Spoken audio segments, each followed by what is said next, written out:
all depends on the needs of an organization.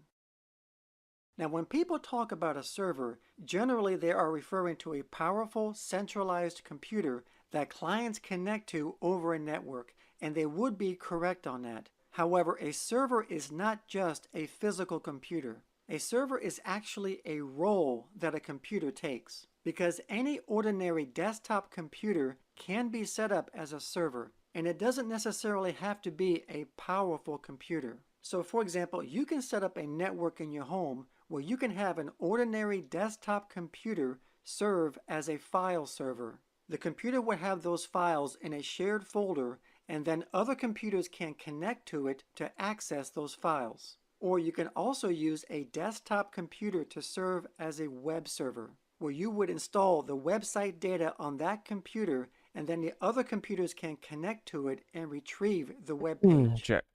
However, desktop computers do have their limitations because they are not designed to handle a large workload, and they can't handle a lot of incoming connections from users. And this is not only because of their inferior hardware, but it's also because of software, because desktop operating systems are only able to handle a limited amount of concurrent connections. Now, servers need to be up and running 24/7 because they are vital to an organization. And if a server does go down, then that could jeopardize a business or an organization. So this is why servers need to be more reliable. They need to be built with robust hardware that's able to run non-stop with little to no downtime. So for example, a desktop would use a processor that's designed, obviously, for desktops, such as the Intel Core series processors, and a server would use a processor designed for servers, such as the Intel Xeon processor. A server processor needs to be fast and have the ability to perform a lot of tasks simultaneously. Now, both of these processors are powerful, but there are some differences. So for example, Xeon processors support a multi-processing environment, so they are designed to work with other processors, which means you can put 2 or more Xeon processors on a motherboard designed for servers, which is what a lot of servers need to handle a large workload. But desktop processors do not support this. They are only designed to work by themselves and not with other processors. And another difference is that Xeon processors support ECC RAM, which is error code correcting memory. And this type of memory is what's mainly used in servers. Now, servers need to be up and running at all times, and memory errors could bring down a server. And what ECC does is that it detects if the data was correctly processed by the RAM module, and it makes a correction if it needs to prevent memory errors. So using ECC memory in servers is just an extra precaution to guard against any errors to prevent a server from shutting down. And Intel Core processors do not support ECC RAM. However, AMD processors do support it. Xeon processors can also support a larger amount of RAM. They would have a larger cache memory, and they would also have a higher core count than desktop processors. And a server should also have hot swappable hard drives in a RAID configuration, because if a hard drive were to fail, then no data loss would happen, and the server would still be up and running because of RAID. RAID is what copies the data on multiple disks, and if a hard drive were to fail, then it can be removed and replaced without shutting down the server, and then RAID would rebuild the data on the new hard drive automatically. And a server should also have redundant power supplies to keep the server up and running in case of a power supply failure. And a server also needs to use a server operating system, such as Linux, Windows Server, Mac OS Server, and so on. Server operating systems are robust and stable, and they are designed to run non-stop and are able to handle thousands of concurrent connections. Now, there are many different types of servers, and when I mean types, I'm talking about the type of service that the server provides. So for example, a web server. A web server is what hosts a website. So any website that you go to with your web browser, you are connecting over the internet to that web server to pull up the website you want. The web server will contain all of the website's data, including the HTML code and graphics, and it'll also be running the web server software. Another type of server is an email server. An email server is what facilitates the sending and receiving of email. And you would access the email using your web browser, or you can use an email client such as Outlook or Thunderbird using email protocols such as IMAP, POP, and SMTP. And a database server is another type of server. This type of server stores data on the back end, and then it's retrieved from computers on the front end. For example, using queries such as SQL. So these are just a few examples of what servers do, but there is a lot more. So thank you everyone for watching this video on servers and the difference between servers and desktop computers. Please subscribe, follow me on Twitter, and thank you for watching.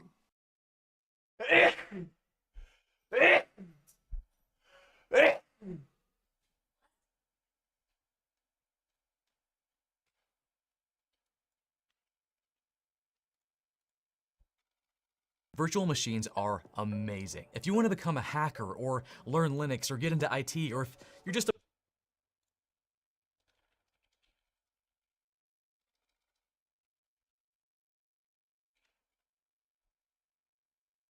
And this conversation has been on Twitter. Non-tribal. It's almost scientific in its approach. So you come at things from a neutral perspective. You're building on first principles. And these are economic and technical. And I think people find that refreshing. The fact that you're not a crypto shill. You almost seem to have this like love-hate relationship with crypto, and you appreciate its virtues, but you're also quick to call out the vapor and the fluff. Why do you have this love-hate relationship with crypto? Well, I wouldn't say it's a love-hate relationship. I just have a different opinion on things in crypto. Some things in crypto are very cool, while most of it is embarrassing, really. Which is what you would expect. I mean, it may seem refreshing because crypto is deafened by very, very loud shills. I mean, do you feel the same? Oh, I definitely have a love-hate relationship with crypto. Okay. Crypto, I feel like, has attracted some of the best and most genuine, most human-forward people in the world. Like, we've got some of the biggest brains of our generation, legitimately. But it's also attracted these cult leaders, scammers, like these short-term thinkers. And sometimes I'm embarrassed to even be part of this industry. And other times I couldn't be more proud to play a part in it. But I guess I would say the reason I'm still here is because the good outweighs the bad. At the base level, I think that's especially true. The protocol level, the cryptography level, crypto is a technology that I think will bring tremendous freedom to the world. It's probably the most important thing I feel like I could be doing with my time. And maybe that's where we should turn the conversation next, Belania. Let's turn the conversation to crypto. Yeah, I hear you. Though I'm probably a bit more on the neutral side than you are. Also, not sure if the good outweighs the bad in its current state, but cautiously optimistic, if you will, in the long term. Okay, let's start there then, because that's a distinction that's probably worth talking about. David and I, as listeners know, we're ultra optimistic about crypto over the long run. And I want to hear your bear case for the space. Like, in what ways could this crypto experiment go wrong? I'm not talking about the current state. We both agree there's a ton to build and lots to do. But in the far future, how do you think this whole crypto thing could turn out badly for us? Crypto is a blank slate that can be used for good as much for bad. I know that's kind of an abstract opinion, and also satisfying our innate gambling instincts can be looked upon as a productive, valuable use case. But subjectively, in my humble opinion, thus far, crypto hasn't really done enough, or as Vitalik once said, looking at setting up a home server. I think it's an important learning project for me.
asked, we haven't earned it. Simultaneously, fintech and banking continue improving. And in some developing countries, you have solutions like Alipay, M-Pesa, or Paytm, which are ridiculously simple and convenient. I mean, it's not just fintech or banking, it's pretty much everything, really. Like y'all said on a roll up recently, bullish humanity. A majority of humanity's not actually on crypto, but in democratic institutions, public corporations, cooperatives who are doing their very best to improve things. And they're no less well-intentioned, motivated, and talented than other crypto people. We live in a prosperous time in history by many a measure. And it's quite possible we get to a point where I'm not sure why crypto is needed. My bull case is that crypto seamlessly integrates into the traditional venues and fills the holes. Not holes, but let's say gaps, which in certain niches in crypto is uniquely qualified. I'm not sure if that makes sense, but my idea is something like not bankless, but better banks. In the very far future, I'm so bullish humanity that I think we'll solve our trust issues and get rid of trustless solutions. Trust is inherently highly efficient and scalable, and that's what's got us to this place, achieved remarkable things. And in the first place, the best optimization is better trust, not trustless. I sometimes joke, okay, the half joke, Ethereum will succeed when it's no longer relevant. Okay, so what I'm hearing is that crypto is currently neutral at best when it comes to the value it's bringing for humanity, but we're still early, so there's still potential there. Meanwhile, our TradFi banking system is actually getting meaningfully better over time and actually providing new value to the world, banking the unbanked, connecting people financially.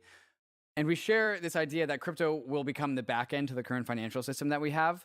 But I fail to see a world where the banking system becomes systemically superior without crypto. Crypto, it's like tugging the banking system by force to become better by its mere existence. And now that crypto exists, banks must compete with it. And only in crypto can you codify can't be evil. So it forces banks to not be evil because there's this can't be evil alternative. I don't see a world in which we produce a bull market in human trust that isn't supported by this underlying trustless system. It's the fact that we have the option to run trustless systems at the base layer is what creates a flourishing of human trust on layers on top of it. Do you agree with all that? Generally agree. But I don't think crypto codifies can't be evil in quotes at all. So far, we've seen a hell of a lot of evil things happen. Tons of scammers, grifters, opportunists. The traditional systems have checks, balances, and protections, but there's none in crypto. So I'm not sure I really understand what you mean here. Yeah. Okay, so definitely not all of crypto obviously can't be evil. Upgrade keys, for example, means that the window of still doing evil is very, very open. But some parts of crypto have been elevated into a can't be evil status. I'd put Uniswap there, other DeFi protocols there. That's what's got people so excited about Uniswap in 2019. We all realized that there was this can't be evil liquidity primitive that would be in our DeFi toolbox for the rest of time. So our idea is that the can't be evil toolbox grows and grows and grows exponentially. And that is something that the banking layer will have to contend with by exactly what you said, becoming better banks. That I agree with. I definitely think technologies like Uniswap can improve banks, exchanges, and such. And I don't think we're focusing nearly enough on these proven valuable use cases. Yeah, so I actually think we're fairly aligned on that part. Maybe Bankless Veer is a little optimistic in tone sometimes.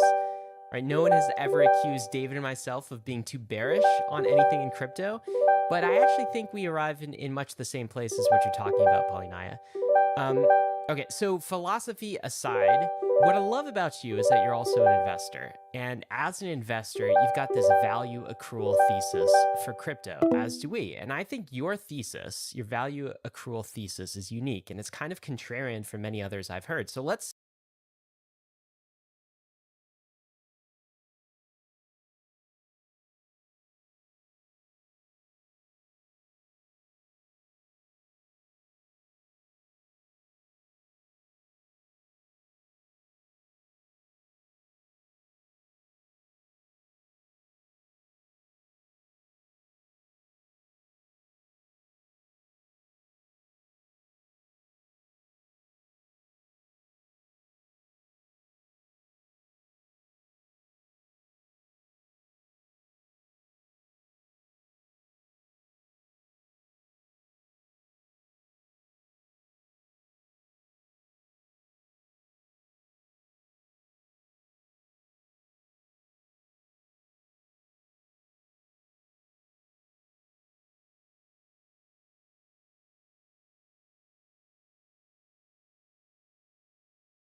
Hello, I'm calling to verify an ACH.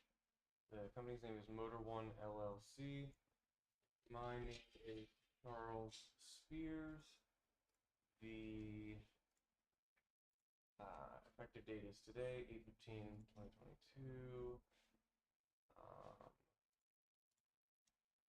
It's the same day, and the amount is $877.18. Thank you. Bye.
Get right to that. What is your thesis for crypto?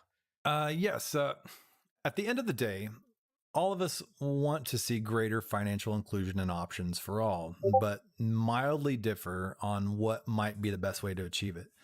I don't have a strong thesis. I'm also not much of a crypto investor. My first impression of Bitcoin was that it doesn't make any sense as a medium of exchange. This was back when it was the main narrative, but I thought it's the greatest Ponzi the world has ever seen. You see, the fatal flaw of Ponzi's before is they had a perpetrator. Maybe Ponzi is too harsh, but I mean, it was the first, how should I put it? Let's call it the first non-productive collectible without a perpetrator. So my thesis was pretty much, we love to gamble and this is the best one yet. that was a while ago. I haven't owned any Bitcoin for years for a variety of reasons. For the longest time, I was out of crypto markets, but I got kind of interested again in 2019 with the rise of DeFi. Combine that with EIP 1559 and proof of stake, and there was actually something new and interesting here, an alternative economy anchored by a productive asset. Of course, I was watching Bankless from day one since I found out about it on rETH Finance. Aside from Ether, I really don't find any asset in crypto investable. And even ETH is far too volatile for my taste. So sure, plenty will make a ton of money on speculation alone. But making money is the least interesting thing about investing for me. And investing aside, my actual ideal, let's call it a wish, is to see protocols blossom without tokens or governance, or just immutable protocols that exist as a public good for all. Wait, hold on. If investing isn't about making money, that making money is the least interesting part of investing, then what about it do you like about it then? Well, there's no way to say this without sounding like a pretentious knob, so I'll say it. It is about efficient allocation of capital in what matters most to me. As in to say, the future is a better place when we can allocate capital more efficiently, and you intend on allocating capital to places that you think are good? Yeah, pretty much. I mean, good according to me anyway. As far as I mentioned earlier, my focus is in areas of culture, arts, and entertainment. But there's a deeper layer to it. It's in independent forms of art and entertainment that are innovating. A curious thing about these fields is there are pioneering works that often go underappreciated because they're kind of far ahead of their time. But they make an impact indirectly on society at large. Well, getting off topic here, but my point was investing in such works gives me a lot more satisfaction, even if I barely break even, than a sure shot trade, like say shorting Luna or something. Oh my God, David, we found someone who's in it for the tech. Oh, thank God. Well, there's definitely a context to it. And I'm obviously speaking from a position of privilege. I mean, that's a relative thing. I don't have any extravagant needs, so I can afford to invest my money in things that matter to me. Just wanting to get rich is absolutely fine. Okay, back to the tokens and governance thing. Do you see a possible universe where Ethereum has a blossoming app layer that doesn't involve tokens or application governance? And how would you see this future come about when we have so clearly seen the coordination power of tokens work its magic, for better or for worse? Like, how would you see this app layer, this governance-free app layer manifest? As much as I'd like to see more experimentation on that front, I doubt it's going to happen. People like tokens. I think they're here to stay, for better or for worse. Maybe we'll see some protocols do very well without a token. We shall see. All right, so personal investing aside, I guess, why don't you tell us your best guess for like how all of this plays out, all layers of the stack? How do you rank order parts of the crypto tech stack on what captures the most value? And I think we can start broad here, Polly and I, like L1 assets or the app layer. Maybe we'll start there. L1 assets or the app layer, which will accrue more value and why? I expect the app layer to capture the most value, with one caveat. Money is the best application. If the L1 asset is great money, then it's likely to capture a ton of value. The thing is, aside from Bitcoin or Ethereum, most L1 assets are abysmal money, often by design. Some of them are even proud of this. So it's probably going to be more of a case-by-case thing. It's also important to clarify that the app layer does not necessarily mean the app token. We've seen recently Uniswap capturing more value than Ethereum, but none of it goes to the Uni token holders. Okay, let's quickly make this about Ethereum just for a second. Which captures more value, Ether the asset, or the aggregate Ethereum app layer?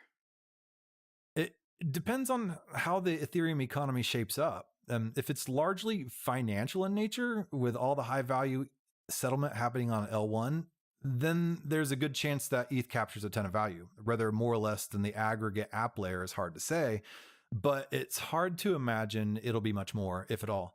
An alternative outcome is most value is through consumer activity on rollups, in which case the aggregate app layer definitely captures more. I have no idea how it's going to play out, but thus far it seems crypto's lasting use case is DeFi. So by current trajectory, there's a decent chance ETH becomes a very valuable asset. All right, so the money piece. Money, you said, is the killer app, and you mentioned Bitcoin was the best Ponzi game you'd ever seen. So between Bitcoin and Ether, which is better money? That's an easy one. A more challenging question, please. Okay, you are a bankless listener. But seriously, like, tell us why you think that. I'm assuming you think ETH. Is it the same reason that David and I think that? Yeah, pretty much. I mean, your listeners know it well, so I have nothing to add. Or, okay, maybe. Let me attempt a devil's advocate. Let's say there is a chance that a bunch of wealthy people continue to believe in Bitcoin and it remains the most valuable asset. But I guess that doesn't necessarily mean it's better money, no? Yeah, I mean, I guess they're tackling the money problem in different ways. Right? Bitcoin through maximum ossification and the mimetic narrative around all that, and Ethereum by making its block space more valuable and generating this internal economy for ETH demand. And I definitely know which one I'm betting on. But why'd you also say other layer ones suck at being money? Like, do you think that changes over time? I mean, there was a time when ETH was a much worse money than it is today. Oh, yeah, definitely.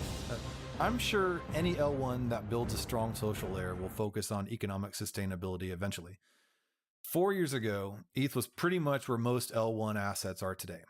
The ultimate goal was to be money, economic bandwidth, whatever, but you're not going to be good money in the first place if the asset has high inflation and no viable plan for economic sustainability. I mean, we also believe that a decently high amount of decentralization is needed for an asset to become money, at least on the layer one. And like, do you agree with that? And do you think alt layer one's passed this decentralization test yet? Depends. How do you define decentralization here? I would say anti-corruption resistance, like an inability to tinker with the dials around issuance and block rewards. That's important. Having a large group of block producers that haven't turned into a small group of powerful cartels. Even like the ability for the average Joe techie to run a node to validate the chain as a check on block producer power. All these are important. It's censorship resistance, it's uptime in the event of catastrophe. You gotta have a reasonable distribution of supply, and more distribution is always better. I also think you need DeFi on the base layer, because a decentralized money with a centralized banking layer isn't very useful at all. And this is one of our main criticisms of Bitcoin. There's no DeFi. There's stuff like that. That's an interesting question. I definitely agree all of those are very desirable properties, and some of them may be required for good money, like say uptime. But I'm not sure if some others, like the average Joe running a node, has any direct correlation on being good money. Or if there are big cartels running the show, it may not matter if the average Joe thinks the cartels are trustworthy. I mean, indirectly, I can see that it makes for a more resilient network in extreme conditions, and thus the base asset is better money. But yeah, I don't have much of an opinion about it right away. Blaney, a second ago you said it depends on how the Ethereum economy shapes up if it's largely financial in nature. That if word sticks out to me. Ryan and I have this thesis that all financial transactions will push out all non-financial transactions by their very nature. Like financial transactions are worth something, and therefore these transactions can afford higher gas fees than non-financial transactions. So the idea is that Ethereum, or any crypto economic network really, naturally concludes as a financial system no matter what its initial state is, because limited block space supply, the ones with higher gas fees push out the ones with lower gas fees, and the ones that have higher gas fees will be financial in nature by their very nature. So it seems to us that Ethereum is destined to become financially dominated in its on-chain activity. Like financial stuff will be the significantly dominant block space purchaser. Do you agree with this idea, or do you see a place for other block space consumers that aren't finance stuff? I agree with the idea. I think it's inevitable high-value financial transactions price everything out. I'm looking at a scenario where DeFi remains a niche category, and there's maybe something else. Some novel applications on rollups, let's say, which achieve mass adoption of 1 billion users. In such a scenario, it's possible these applications accrue more value than the finance stuff. That's more of a hypothetical. I think everything we have seen so far points to financial apps being the dominant use case anyway. Okay. So like maybe DeFi dominates on the app layer as the majority consumer of block space on the layer one, but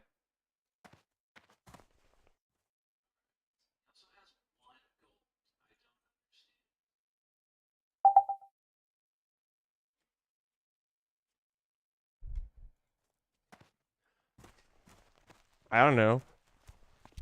I found I went from 1 or 2 gold to 40 in from when I started at level 27. I got it pretty quickly.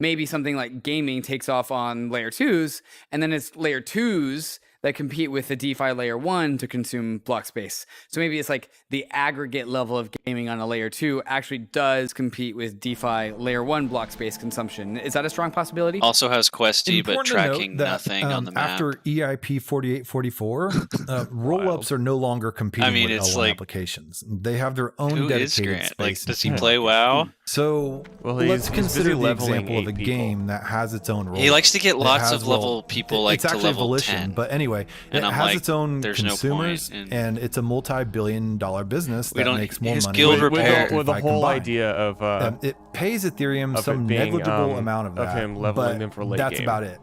Come to think of it, So Rare is Late- kind of like like, this. all and those decisions they are pride based themselves on, on like, their late Web game, 2 like in quotes experience. Yeah, and it's like Late it makes game his arena. entire Customers experience pay with like their the credit cards and worst. so on, Like, and many don't even know what Ethereum He is. Like I said, has all the after quests EIP active that are 4844, like the worst it won't ones be to competing do. yeah. And the guild bank doesn't have enough money to repair his dead arm, so I'm gonna have to spend his money to repair his stuff. It says remaining 3 gold. Why won't it let me repair? That's weird. Oh well. Yeah, let me see what I need to repair.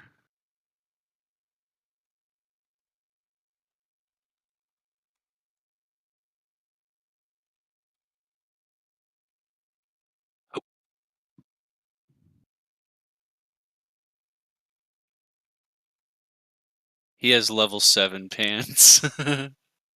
That's funny. How do you know what level they are? Oh, level. Oh, it actually says. Oh, I guess I never. maybe I Alright, can- so I didn't repair everything, but alright. He is on also like all his hotkeys for like pulling up the quest menu and stuff are different. I kind of moved some stuff And around. he told you to like level his guy for him. No, me and Will are just gonna do it because he's gonna fall too far behind and not play, just like last time. If we don't keep him within, I'm afraid you're gonna, like, I'm not gonna go any higher than 32 on my guy right now. And the whole idea It's his idea every it's his time. idea, and this is like the very thing. Like this is why the very top of it is like, okay, do we actually want to do this? We're gonna level. I'm Like I want to, like Will wants to, and I always want to, and then he bows out. Like, and I was like, I don't think this is a good idea. You should focus on one guy. yeah, it's ridiculous. Let's go down to this mine area, or farther down. Cause I gotta kill miners.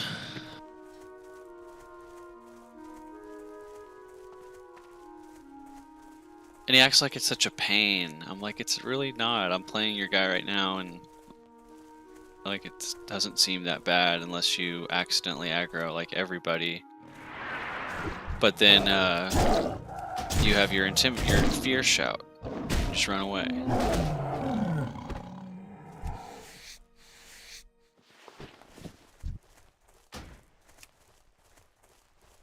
he had like major moves as like clicks.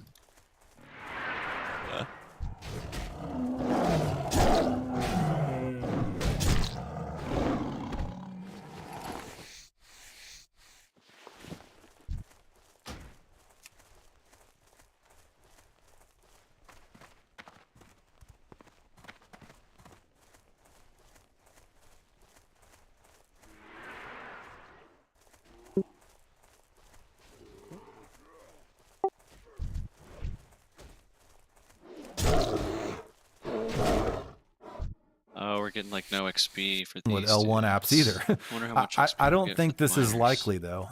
It does seem like financial applications are the lasting sustainable product And he doesn't market even have fit his for Ethereum defensive dApps that'll stance, which is accrue most also probably value why long he's term. dying. That's like the But level there 10 are thing other you get. possibilities He worth does have considering. defensive stance? Okay, so No, and like getting he back still to has the his original warrior theme of quest. It this, says to go which kill level captures more 12 value, guys the in Ethereum app Durotar layer or ETH. Let's talk about to layer get 2 value defensive capture, stance. execution And I'm layers. like, Jesus. How that's why strong you're is dying layer all the 2 time value because you capture don't have potential when defensive compared stance. to the Like, you're supposed Ethereum to layer pop 1 that or shit, the like, Ethereum app layer? anytime you have And more maybe than this 2 answer guys. changes as to whether it's a generalized rollup like Optimism or Arbitrum or a specialized rollup like Stark X. Again, he which is plays what it So Rare is every game versus a backwards. ZK rollup, You know, etc. so How do you he's think playing about it this backwards. stack? All his hotkeys are in the weirdest places. There are a I lot can of get the different hotkeys dynamics thing. at I play mean, that's here. a personal style preference. Well, let me try to boil it down. Yeah. Basically, the I know mine highest is different financial than transactions people's, will but- accrue the most value, and those are going to remain on L1. It's like he Likewise, only the thinks he's L1 going to use dApps will do CF the and bulk of the R. high value stuff. 1, 2, and 3. Since financial He has apps nothing need else. generalized composability, it's probable whichever L2 focuses on DeFi also accrues significant value, mostly through MAV. But We're you could going have a to different Desert L2 with a Mine. thriving ecosystem, but lots of low value transactions with very little MEV or transaction fees. Specialized rollups are going to be very efficient and I just want him capture to be no close enough level MEV to and us very that he little can fees, DPS in but dungeons they and, may be you know, very lucrative on power the level strength that of the way. application's revenues alone. And get him then to, you like, have 31. ETH being used as money on I need to kill L2s and Miner all Hackett up L1s here. alike that could capture a fair bit Yeah, of he's value actually too. down in the cave down here. This is where You I'll have to probably go cop out and say underground. this is a complex topic with many possibilities. So it depends on the nature of the L2s, We can kill their her. app I layers, don't the have nature of the kill space, miner and so on. Hackett. Okay, so let me see if I can I have to kill summarize Foreman this. Bonds. If there's a generalized layer 2 that focuses on They're both in DeFi here. and it becomes the DeFi layer 2, that's probably pretty valuable because it comes with high value paid for its gas fees, it comes with MEV potential. This is probably the highest value flavor of layer 2 that's possible. And after saying this, it kind of sounds like this layer 2 is the closest fractal from the Ethereum Let's go layer 1 down. itself, so that kind of just makes We'll sense. enter down And here. maybe there's a layer 2 that's mainly about like social applications or something, like whether it's a generalized or app specific rollup, it doesn't really matter because these social transactions, whatever they are, don't come with MEV potential. So that layer 2 can't capture MEV because there is none. And a chain like this sounds like it captures little to no value. And then there's like these application specific chains where perhaps the chain itself captures little to no value, but the application itself does. But then it becomes dependent upon the nature of the application itself and what it does and how much value it can capture. Is this all right? And also, does this equation change when it's an optimistic rollup versus a ZK rollup? That sounds about right. In reality, it's probably going to be a mix and match of all of the above and a lot more. There's also a dark horse scenario where an L2 builds an awesome money that is genuinely innovative, and need the L2 skulls? asset becomes Or the did you do primary that? collateral No, in its ecosystem Skulls instead are of great for me. I think WorldCoin Yeah, I'm gonna is skip that attempting quest a on my pure guy money play as too, an L2. 'cause There I are don't- also they're some great for me scenarios too. possible where L2 Or it might be green, but it's just not basically worth it free 'cause to they don't use, drop very but each smart often. contract on it pay a small commission to the L2. So there's a lot, a whole world of possibilities here. I can't think of why the equation would change whether it's an optimistic or ZK rollup. All right, so this is important. So in the past, David and I have been really bullish on L2 demand for Ethereum block space as a driver for ETH value accrual. And that's the simple idea that the burn leaderboard, which charts the Ethereum apps that buy the most block space on Ethereum, So the idea is that the top block space consumers on that board will no longer be the OpenSeas and the Uniswaps of the world, but they'll start to become the layer Also, 2s, he wasn't like using an cleave. He Optimism, didn't an even have Arbitrum, cleave on his the hotbar, ZKs. which is like But the I think you've said AoE this heroic idea could be strike. completely wrong. That after Proto I was Dane wondering 'cause, sharding like, EIP when I would 4844, tank which could come as dungeons with early him, as next year, by the way, like, it Ethereum block wouldn't make space sense, purchases by rollups could drop like down what he was towards doing. 0. Like I'd always look at In him other words, like, it'll be extremely low cost for you'd rollups only to use be like Ethereum single and purchase target. Ethereum block It was very space. weird. And this Like, is great I for thought I was rollup doing it users, wrong. of course. Everything gets cheaper. But No, it the also WoW removes veteran the was source of doing it value wrong. of the for EP asset. Can you go into that idea a little bit more? Okay, so I think many disagree about this. So take everything I say with a grain of salt. But Warrior's also Today, like my the main Arbitrums class. and Optimisms may appear on leaderboards because Ethereum He is played a not lot of designed Warriors. for The thing like that, I rollups. don't get. Maybe he just Still only in a used monolithic PvP state, moves. if you will. Like cleave isn't So a PvP move. so rollups he have probably to didn't pay even know about it. unnecessarily high fees due to high value DeFi or NFTs or whatever that's bidding up the global gas price. Basically, EIP 4844 introduces a dedicated data layer to Ethereum with its own fee markets that can 1000x the current utilization of today's rollups. Put another way, That's basically rollups can expand 1000x capacity, more all the while miners, and paying then, Ethereum a Did quite you just negligible fee. level up? Now, once this 1000x is no, I leveled saturated, before I met the up with you. 1559 like mechanism kicks in. on and your it gets bid questy, up. can you But see it's still Farmer, expected to Kabbalah, stay or stay Miner, negligible. whatever his I name guess is? Miner And hacker, then yeah. dank Yeah, sharding 'cause comes I and know expands he's that around capacity here, by but I don't- 20x, and through the decade, I don't have dank that sharding quest. continues expanding 100x over the next decade as bandwidth and storage gets cheaper. And not to mention, you have off-chain data options for Validiums like Data Layer or ZK Porter that are targeting some very high data bandwidths to basically millions of TPS. Yeah, You I lead the know way TPS to, is a pretty mine. useless He's like metric, posting, I but think you I get may the idea. do level all these things. I'm in like, short, level there's your going to be an guy. abundance and I ever know, increasing it's data like- capacity. It's like So, his attention. one silly like, and it's like hyperbolic physically analogy would be impossible or like painful data layers for are like a him vast to ocean with rollups only as have, cruise like, liners on top. You'd a expect guy. the water to But be it's like pretty you're cheap, never and gonna the get cruise to the liner will potential of the capture much game more if you value. keep making dudes. But there's more to it. You have the settlement layer, the L1 we know and love, which will interoperate and bridge assets, and that's going to capture more value. In the long term, though, the real driver of value accrual would be ETH's use as money on all these L2s, and indeed also all L1s, sidechains, and others, and maybe even meat space someday. But yeah, like I said, many disagree, so make a bit It more says channel. he spawns. So this is but I actually don't pretty see it. divergent from how we've been Yeah, saying on he Bankless. should be We've here. been saying that as people migrate to the layer 2s and layer 2s begin to dominate, that layer 2s will become the dominant buyers of layer 1 block space. And what you're saying is almost the opposite of that.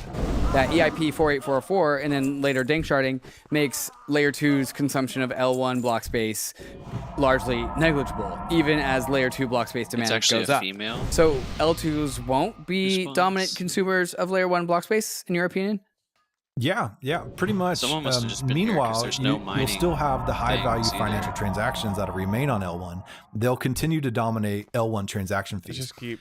It's farming dudes. possible years or decades down the line, Oh, there the he is. L2 He's data over here. fees aggregate it to be something substantial, but it's probably going to Miner require a Hackett's different girl, paradigm. or I guess Farmer Okay, Kabbalah so is a you're girl, assuming that L2 demand doesn't increase by a bunch of orders of magnitude after it becomes so much cheaper. And I gotta ask the question, is that a valid assumption? Because it seems to be the case with technologies, whether you're talking about bandwidth or processor speeds or energy, that whenever something we like gets cheaper, we just find new apps to use it. So why wouldn't block space be like that? You know, it's kind of like people in the 1990s saying, oh, my 56K modem is fine. What would I ever do with broadband? Like, there's not enough apps for it. And I get everything I need without a 10 megabits per second connection. I'm fine with my 56K modem. Oh, no.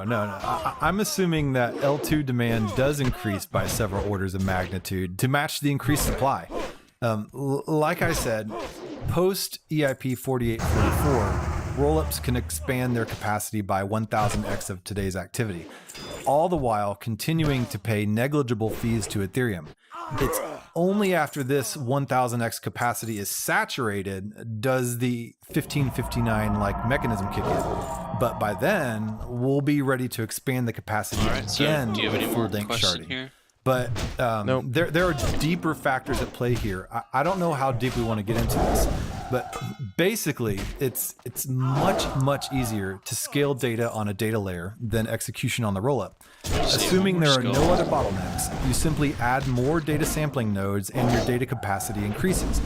This is very much unlike execution layers, where adding more nodes actually reduces throughput. Bandwidth, which is the chief bottleneck for data layers, also increases much faster than compute, which is the chief bottleneck for rollups. So I actually had a thread about the dynamics on how compute advancements are slowing down on a cost basis. Are we done here? Are we still going? There are many factors at play, can which get outta ultimately here. result in data being a relatively abundant resource. Okay, so let's assume Let's get all him- that is true, let's that get him to L2s 30 and do then not let's go do produce something. high fee revenue for Ethereum, since data in this world At is 30, so plentiful he'll in feel like there's a whole- post-dank sharding. So does that mean that Or maybe we L2 get 30 and then maybe we themselves can farm accrue all of gold the on- value? And if so, is this bearish Maybe we for get 30 and we asset? farm gold. So I we think give we're him going to a see mount. some innovation with how L2 tokens accrue value. I don't The know. obvious candidate would be congestion fees plus Does he know MEV. that you're But farming I this guy? have a hunch that in the long term, Yeah. the most efficient Okay. fee markets Will and said he MEV was going to do it mitigations too. may leave an L2 with a competitive advantage. I mean, an advantage versus other L2s where users pay a high cost both in congestion fees and MEV.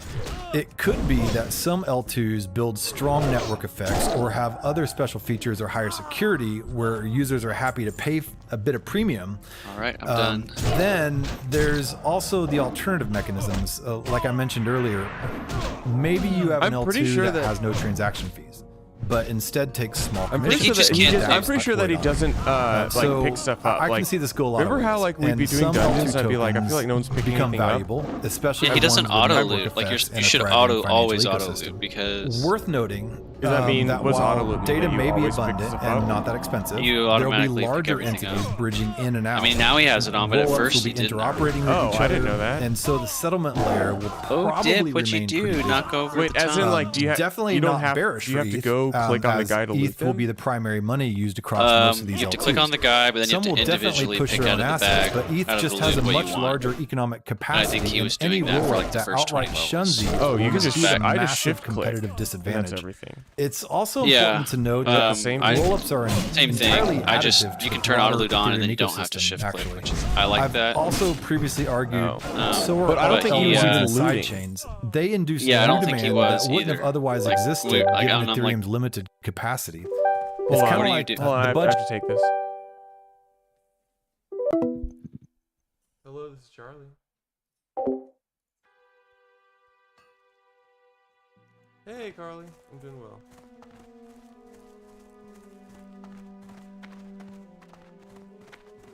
Yep, sounds good. Okay, thank you very much. Bye.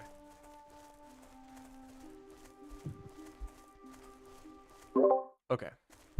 Budget airlines. Okay, I doing, am you gonna know? go. We're gonna do People a were couple worried other that little budget airlines like quest things for Ryanair him would kill before we Air turn France back or to whatever. Tauren Mill. But in reality, they just ended up expanding the overall demand for air travel, including the premium carriers. Okay, so you just said that ETH will be the primary money in layer 2s. Why? Like, why not stable coins? Or why not layer 2 native assets, the tokens? Or why not Bitcoin? Straight away, not Bitcoin, because currently there's no secure way to bridge Bitcoin. I've seen some designs for trust minimized bridges to Bitcoin, but what I've seen, it's mostly going to be a one-way bridge. Definitely a good idea for rollups to build this We're and gonna start swallowing sneak some of into that South Bitcoin, Shore. but ETH is much easier, natively something. secured by Oh, rollup I need to get bridges. that too. Like I mentioned, ETH just has a larger South Shore capacity, spices. so it's just a better economic collateral He than has to anything in get this industry, barring Soothing Bitcoin. spices. But yeah, So I wasn't maybe a able to rollup sneak into comes South up Shore. with Like, I a don't know how brilliant you're money supposed to do design it. and it gains serious value. I do expect to see stablecoins play an important role, but the USD see. may be an I don't awesome know if we medium of can or not, exchange, but if but we it's can't, quite a poor store of we'll value. just go to the quest Also, I was the wondering how standard people- unit of account, how, like, but you're supposed again, to a do it. poor store of value. So for a lot of the use cases, we expect in DeFi, we need something more sound like Ethereum or Bitcoin.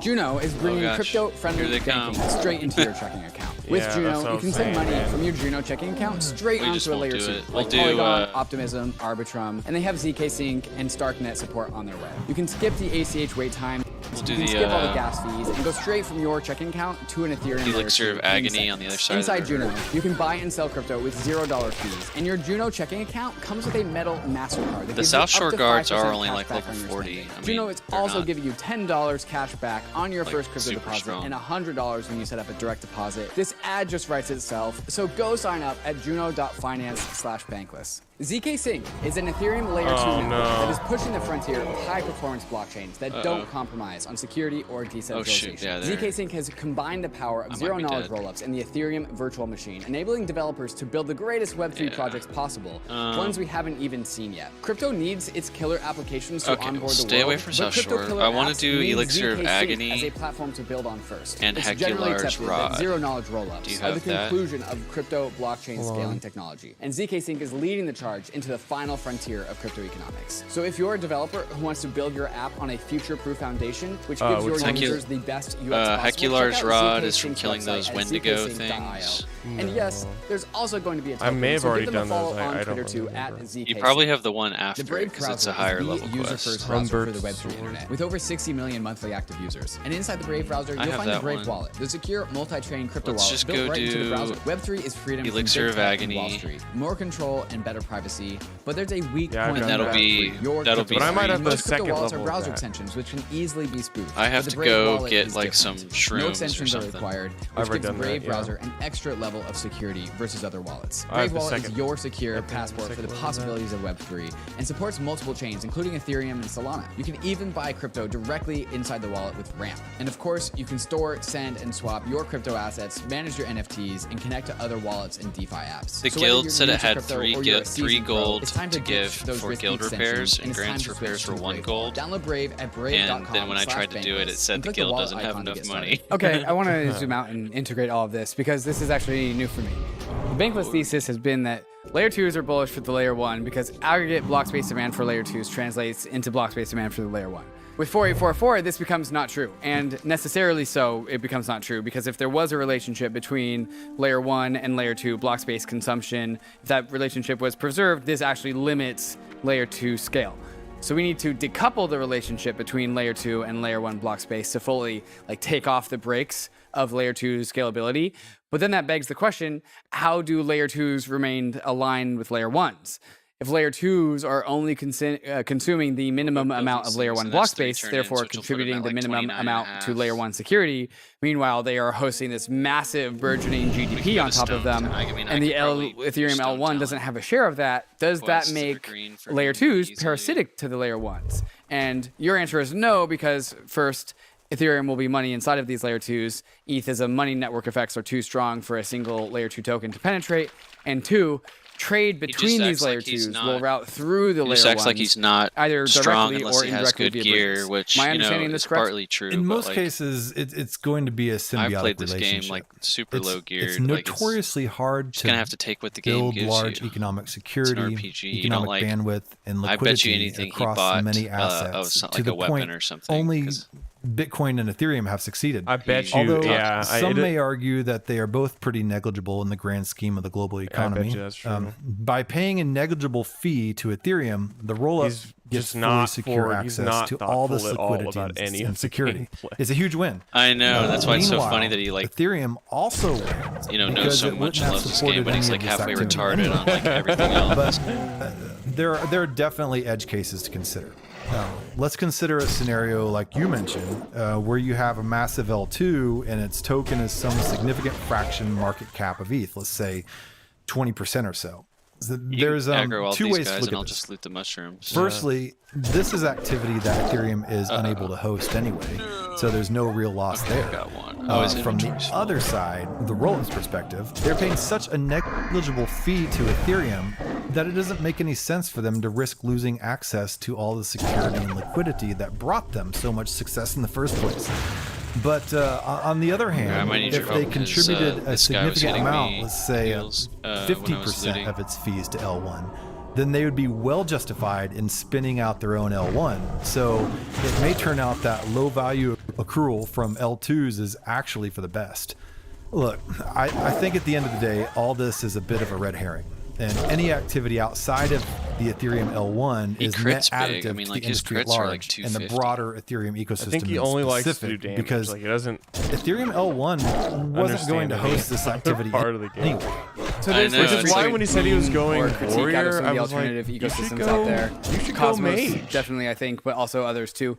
That the Or Ethereum rogue. model He loves forces being layer rogue. 2s or ecosystems to Yeah, pay he shoulda rent gone to mage. the Ethereum overlord, or more specifically, That's the more way he would've nefariously, ether kept holders up. themselves. Because he can actually play Does by the himself. 4844 model take I the don't know why he wind feels out like of he the can't sails play of by this himself. critique? I've gotten a whole level in like 30 This whole minutes pay on this rent guy. in quotes Yeah. thing is quite absurd. Ethereum provides the highest quality settlement services, and rollups bid for them. It's as simple as that. By the way, I'm pretty sure with Cosmos, you have chains paying some portion of their fee to Atom, no? I'm pretty sure I saw I would some say we chain could do planning Humbert to pay Sword, but I want to do 25% that of their quest too with transaction everybody. fees to Atom.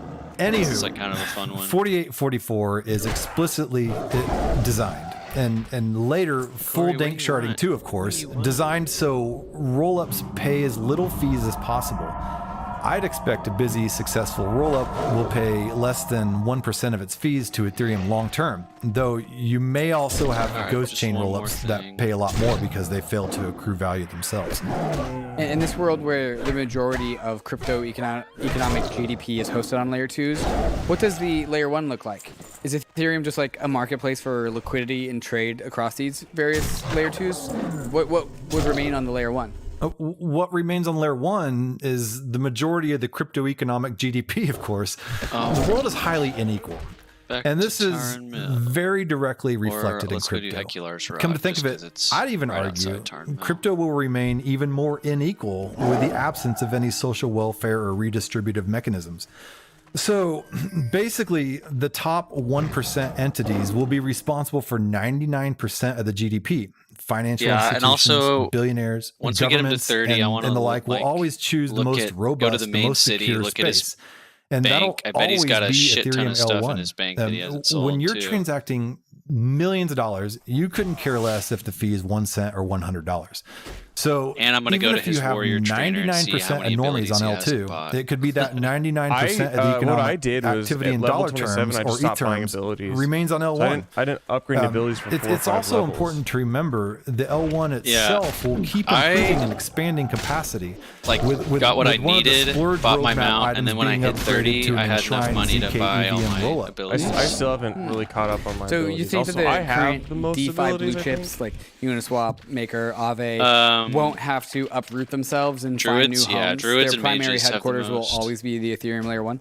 Yeah, you can definitely think of Ethereum L1 as their home base, their headquarters. It's where their protocols and most of their liquidity will live. The challenge then is seamlessly making all of Druids and this available mages to the for various sure. L2s. Mages I've probably have seen some maybe the interesting most, ideas actually. from the likes of Maker and Aave in development to address this, and I'm sure more will come. Another possibility is they deploy their own rollup and make that their headquarters while still being fully secured by Ethereum, of course. But this will only be possible for some protocols where atomic composability isn't a big deal. What kind of DeFi app do you think would be most suited to have its own app-specific layer 2? Like the Uni chain, for example. Are there certain kind of DeFi apps in which this would make sense? Corey, you guys can't I be haven't up really thought here. about it. Though I've actually discussed this with a couple of DeFi protocols. The main thing you lose is atomic composability with other Ethereum L1 DeFi protocols. Although this is only partially true because technically you can have a ZK We rollup that stock 'em up settles with a every bunch of- slot that can compose with L1. Well, at least one way for now.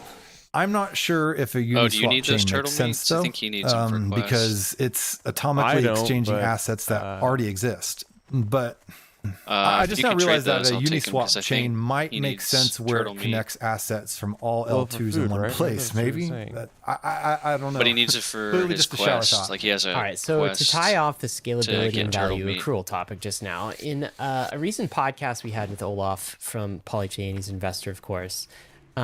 He said this, and it Which kind of I'm stuck not going to with circle me. back to that. Probably, It's all just but chains if he and wants bridges. to, he'll have a little head That's what he start. said. And what he meant was Ethereum is nothing special. It's just another chain. any chain has a path to become an L1 like more gear is Ethereum, broken. and he expects many to start to Like, follow all the way Ethereum's broken? path. Ethereum is not His special gloves in and this wrists way. are. He even expects bridges to start to host smart contracts and enter the How? value accrual game. So I he don't compete with remember the Ethereum last on time that anything- level. I don't know how. So And yeah, yes. this is very everything different broken, from no the money. bankless thesis. And The especially bankless we have free thesis repairs. is we're more likely to see. I a know. That's something small we literally had chain free as a repairs settlement this whole layer with time. A globally I think he just significant never monetary repairs. Like asset he'll at just its go base. back with like And currently, we see he'll, like, go Ethereum talk to, as like, the 10 armor primary dealers contender and for this not role, repair once. though the And then bankless buy a new thesis sword. is completely open to others taking that role and taking that throne.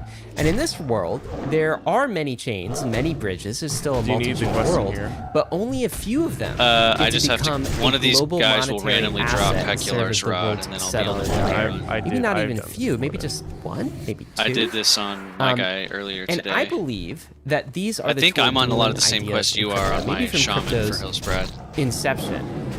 You have chains versus bridges, you have that thesis, versus the crypto money thesis on the other side. It's kind of like Cosmos versus Ethereum, the core thesis for the space.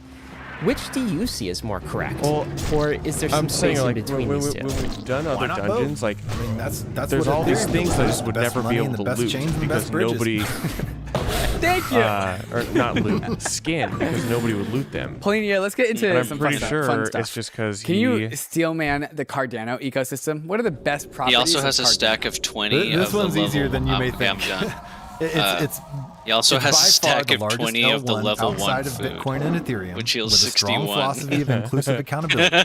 I'd even argue Like, they his skew inventory closer is to Bitcoin ridiculous. than Ethereum as to how cheap and It's easy literally running their got nodes like should all be. the lowest level They have food, very the lowest level, enthusiastic, very engaged, and then like and all the items probably for third these best useless social quests layer that generally. are kind of Okay, I'll obsolete just say it. since we L1s have are basically cults.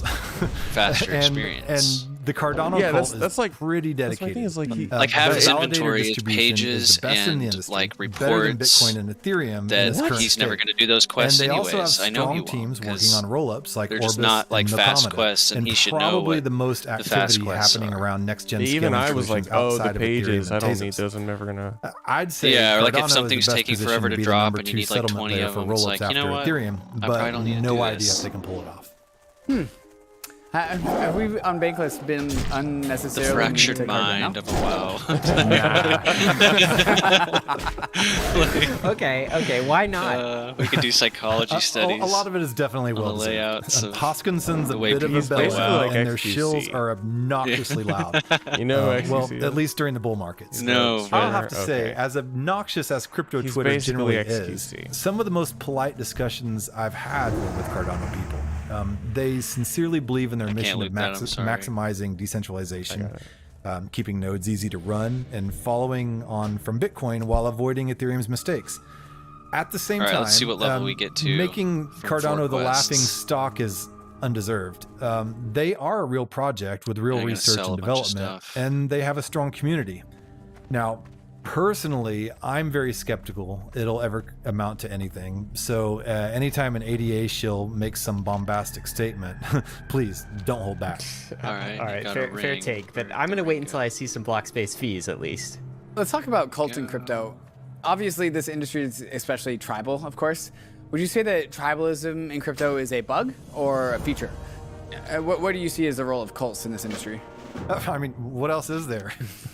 So everything in crypto is a cult? I mean, I think there's definitely a clean distinction to be made between productive and unproductive assets. And there's definitely assets that are not Ponzi's and communities that are not cults. So far, there's nothing in crypto where a vast majority of its value isn't derived purely from being a cult. I mean, the whole alt L1 mania was driven purely by an expectation to accrue as little value as possible. I mean, what would you call this if not a cult? I mean, but maybe that's what society's built on, cults. Most of our earliest institutions probably started that way. I'd say there's still a distinction to be made, but let's move on. He also As we, still wrap has this the up, let's zoom out head a little bit. for that and this will be Black a Fathom two-part Depths question. quest to If you turn could in. snap your fingers and the change one heck? thing about crypto, and you can't just like delete all the scams How big and are short his, journalism. how He- big are he his also- bags? It feels Oh, to me I like think he's there's bought this general bags 'cause he has, delusion like, of all grandeur. 12 slot bags. So that's where all people his money think went. that they can reinvent I the have wheel Yeah, from I'm like- scratch I or have whatever. 6 slot bags everywhere. Me too. I have Rather 6 slot, and then I have naive, one as 10 we've slot that I have for got for millennia something else. evolved and developed That's where all his systems money went. and done so What the in an hell? extremely diverse and decentralized manner. Instant gratification Too often and then we delayed see crypto gratification. protocols throw away these Delayed basic learnings gratification. only to fail miserably and then to start to incorporate some of this I don't even wisdom know in what a to get rid of. haphazard He's manner. got so much. I think crypto would be a stuff. lot better off to be more humble and pragmatic.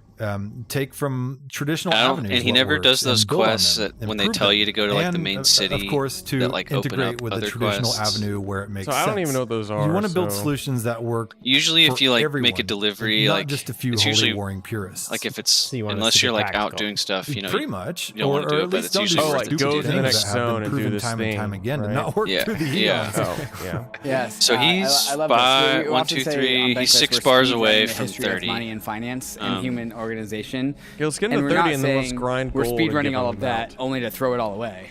I'm saying Yeah, no let need me to sell speedrun. what he Let's has. just start Let's from just where we give him already are. amount I on mean, this account. imagine But how we'll- incredible our accomplishments but we'll make as a it species conditional. has been. That We're we gonna can build something get like him a on blockchain record in the saying, first hey, place. I mean, we're all going to don't donate throw it away. so you can Build get on the him shoulders out. of giants.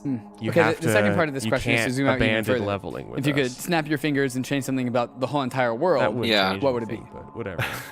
Because his word Probably a is terrible answer, but as good I wouldn't as change a like. thing. Damn, not even world means peace? Nothing. I mean, sure. I can point at 100 different things that are bad, unfair, or even selfishly Alright, he's everything that got- causes me suffering. I need to get rid personally. of all these pages. But He needs to not do This this is quest. the human experience. It's an absolute miracle we exist. We shall grow, What is that? Uh, learn, and improve together. Well said. The human experience is Ashenvale. irreplaceable, and life is an absolute miracle. And it's been a pleasure to Warsong share this supplies, miracle abandoned in quest, space don't and need to do time that. with Destroy you. Legion, Polania. lost pages, Last thing then. abandoned. We want to open the mic to you. This is the first time you've been on a podcast. You now have a human voice, and the entire crypto community is listening.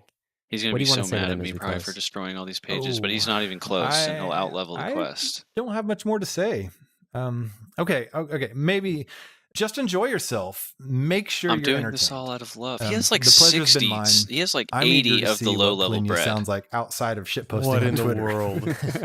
He's like he Well, says he from never the he can't perspective get of the any listener, food. it would appear that And he's like, I you can't spent heal. about I don't know 45 why. I'm minutes with like, us you just chatting, got but in by the actuality, you food spent that's about 5 your hours in level. Discord together. Like- So, Polania, thank you so much for your time. I would be shocked if it were only 45 minutes. Ryan and I are currently in debate as to how long this transcript will actually turn into audio length. Sounds like I'm taking the underside to you both. Yeah, I think this is over 60 minutes easy, but we'll see. I really have no idea, and that is the fun part. So let's wrap this up. Polania, thank you He for has one joining us in green he can Bankless. sell, but And it's also, owls, so it I probably want to take a won't sell moment for very to give you much. my personal thanks. You taught me something brand new about Ethereum in 2020. All and right, stretched I've my managed understanding of to crypto through double your his modular gold in blockchain 30 minutes of thesis. We playing. made an entire podcast about this. Wild. Thank you so much. I really appreciate it, and I hope you stay with us in the years ahead. Yeah, Thank so I you. guess and what for quest do everything we you've done to have educate now? us. By the looks of it, there's a whole lot of I educating hate that still he left to be doesn't done. have his quest log And hotkeyed I'll be cheering from the sidelines. to L. All right, action items So I need to go to Thunder Bluff to turn in the. for the Bankless Nation. I'm gonna. Do you want to go to the other Will continent? include a Go link to to a Undercity real modular quick versus because I have something to monolithic turn in blockchain Thunder show Bluff in and the Undercity. notes. This is a digest go of to then we- Undercity first. everything Polania And then we taught can us go about to, blockchain scalability and rollups last year. Go listen Stone to it. Talon I or consider this Ashenvale or something. required listening if you want to understand Ethereum and rollup scalability. Oh, We'll one of also the guys include has some the links to South Shore Polania's Stout. top articles. You Make can sure just you read buy them the South to Shore understand their Stout. full thesis. Oh yeah, Polania, it's sometimes time for like me to part of do what the you risks and have to get, disclaimers, like but the would innkeeper you like to will do them have or instead? something. Wow. Has anyone done this Oh. before? Usually You'll they be tell the you in first, the but quest it's a thing that we're going to text, start doing. like you have to I'm go get honored. this from Or- this lion, or but at least you get the whoever's stout Polania's from voice. the innkeeper. Okay. Risks and disclaimers. Crypto is risky. Wanna go? You will I'm going definitely to lose your mind. Undercity, turning that one in, Nah, and just then kidding. we'll go to Orgrimmar and Thunder Risks Bluff. and disclaimers. Crypto is risky. You could lose what you put in. He'll be but 30 we're in headed west. no time. This is the frontier. Yeah. It's not for everyone, but we're glad you're with us on the Bankless journey. Thanks a lot.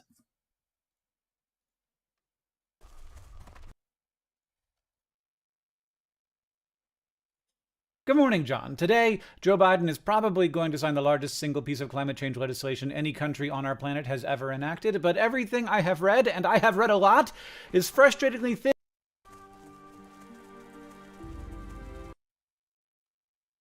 I just want to watch him play because I don't know how efficiently he's even playing by himself.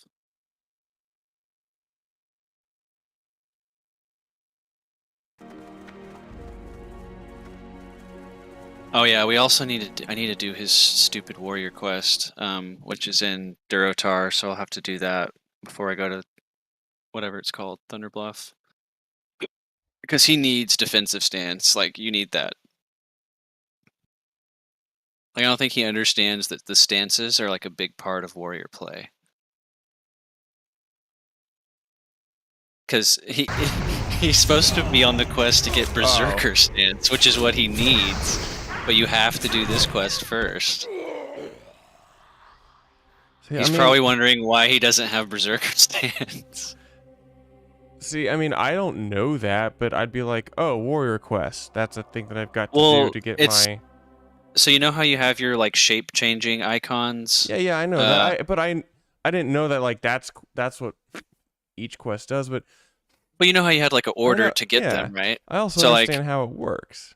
He didn't like I don't think understands that you kind of have to do those. Because like as a shaman, I couldn't just go get my air totem right away. That's with all classes.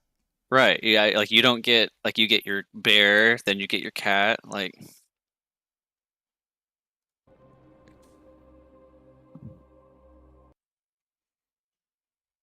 I can't wait to look in his guild, in his bank.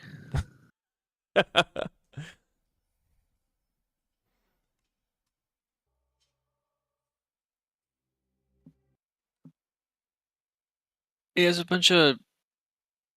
Oh my gosh. He has a bunch of gear in his bank that's like all level like 13 and 17. They's never sold? Oh my gosh. Yeah, he has like a lot of stuff to sell. That's why he doesn't have any money.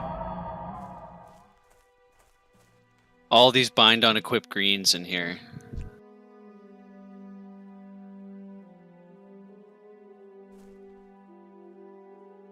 I'm gonna get it all out and sell it. But not right now.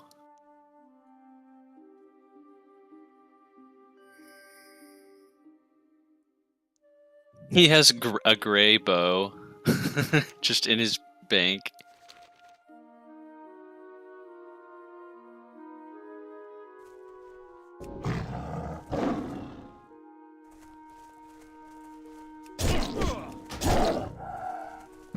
Ooh, he has a gemstone that I need. I'm gonna mail that to myself as payment for leveling this guy.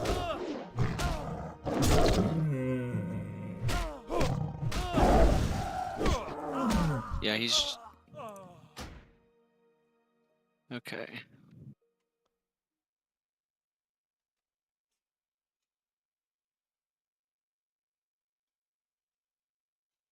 I was supposed to bring a mug of South Shore something to this Valak guy, but I couldn't talk to him. Oh yeah, up in that northern part? Yeah.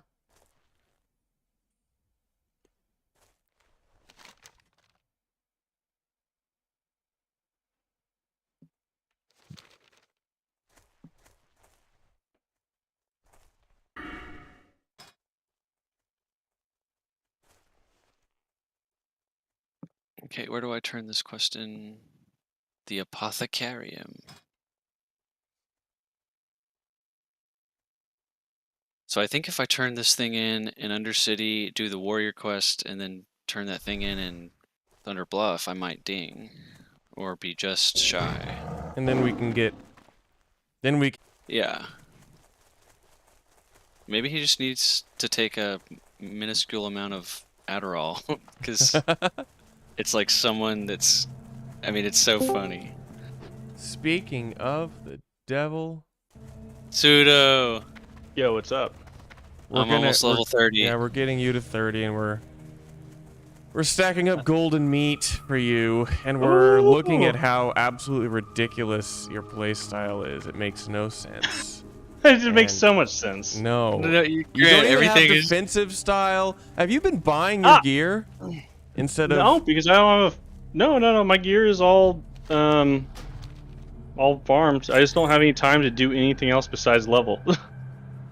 and nothing had gotten That's installed. like the fun part of like ending your day Here, of playing one of your WoW is problems like is selling stuff. you've got full 12 slot bags, and I've only got 6 slot bags. That's why I have I didn't so buy those. I got those from my guild. Oh. I haven't purchased anything. Oh, I have. Then I just how do you haven't- I just have no money? Like I you have haven't- no money nothing- and you have so much gear to sell in your bank. Shelburne, I'm selling it all right now. Shelburne. Yeah. I literally just put all that there because it didn't sell. I put it all up for auction and have it sold. We gotta just Because list I've it been again. Shelburne. How'd you make all your money? Wool. No, I've used all my I sold 4 stacks of wool, so I made like 30 gold. 20 Okay. gold off it. Regardless. We're gonna get. We are almost. We're got not. you to 30, We're laughing. and we're just. We're like. We're just literally astounded. we think it's so funny. I'm just trying to keep up. Good, and we're trying to help. So our thought is here's our proposal. We could probably pretty quickly scrape together 36 gold for you, so we can get you to 30. Give you a mount, and that's a pretty big threshold for you. And then Hopefully the wool that I have in the auction house right now sells, and I'll get like 30 gold too. fingers crossed. Yeah. I've seen that it just kind of depends sometimes. Yeah, I'll have to relist it probably. Give me a second. I gotta put a shirt on. Grant, log on my guy and I'll play your guy.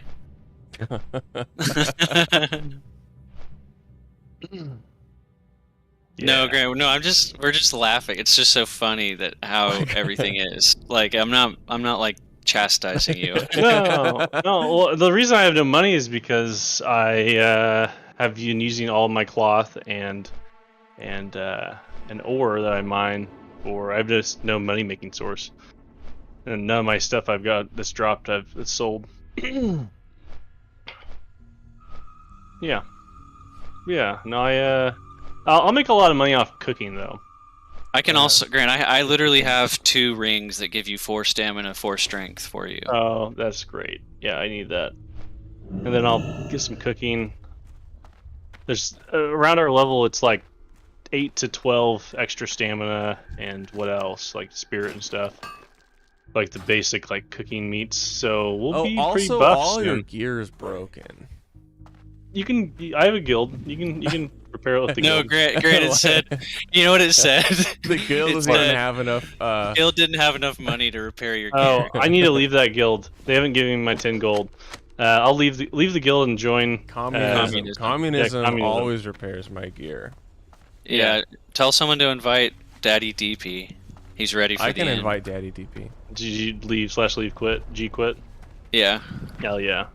All right, let's second. I'm gonna get some. Grant, pumpkin your guy is really fun. I miss Warrior. He is. He's really fun. It's just like it sucks whenever like 2 or more people aggro. You're just usually dead. I can't gotta get away. You gotta use Cleave, man. Cleave is like your main ability. Children, I just got enough money to get cleave. We're gonna get you Okay. more money. We're gonna do this. We got this. Yeah, and then I'll return it once we have all the meats, and I'll turn them all into food, and we can sell the food and stuff. Okay, I'll be right back. Cool.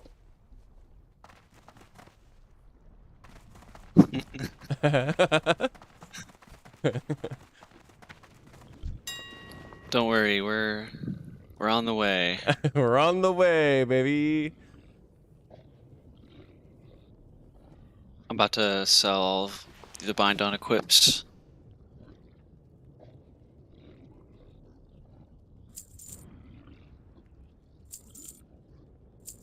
Okay, let's see what we got here.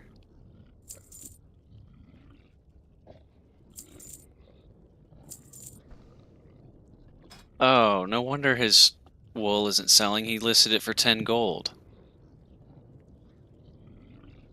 And I haven't gone defensive stance because there was not. Grant, you're selling your wool for way too high. I thought it was 50 gold or 50 silver a piece. No, stacks of 20 sell between like 4 and 7. Oh, that sucks. You just have to like look. Yeah, I did look, and that's how much it was selling for, 50 silver each. Whenever I put it in there, at least. Oh. Don't worry, I'm fixing everything for you. Super. I need to do my hotkeys whenever I get defensive and berserker stance at level 30. You're also going to start getting silk soon, which you can use all of that for your first aid and then just sell. No more wool bandages. Oh yeah, yeah. I don't think I think I only need 5 more or 10 more, 12 more levels to get full journeyman silk bandaging. Grant, I'm about to make you some money. There, you have some stuff that can sell pretty well here. Good, good, good, good. Yeah, throw it on there. I've got a lot of stuff in the bank. Yeah, I took all your greens out that you could sell, and I'm selling them right now. Perfect. I need to level my cooking and fishing, I think. It's like the best way to do it when you have no money. Should I get really stoned and go to the eye doctor, guys? What? Yeah, Yeah. I like doing stuff like that. Not to the Yeah. eye doctor, maybe, but to the, Yeah. like TJ Maxx. I hope they don't dilate my eyes too much. You'll be so blind. Yeah, it'll be really hard to play WoW. I'll have to fish and cook. I won't be able to level. I have so much... Oh, that's a soulbound item. Dang it. Disenchant it. Whoa, this thing sells for a shit ton. What does? This belt. Yeah. I don't think I got that. I think you got that.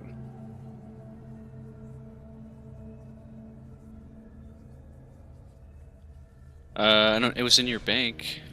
Oh, really? Selling it for 2 gold. And it's like a level 10 belt selling for that much.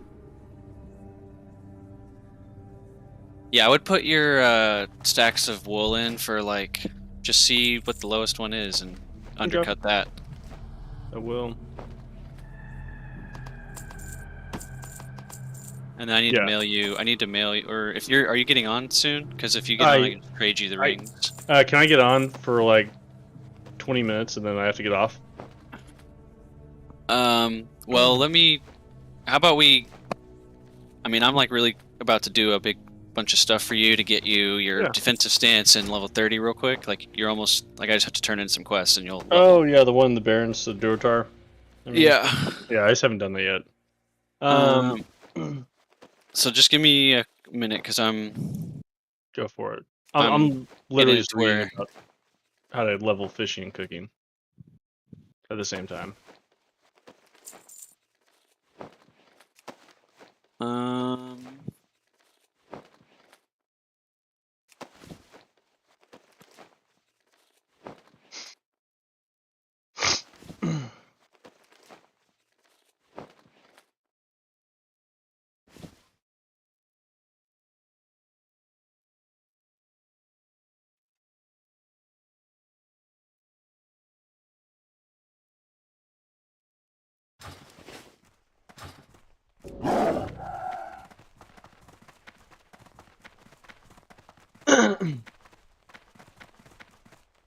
I can sell this one for 69 silver.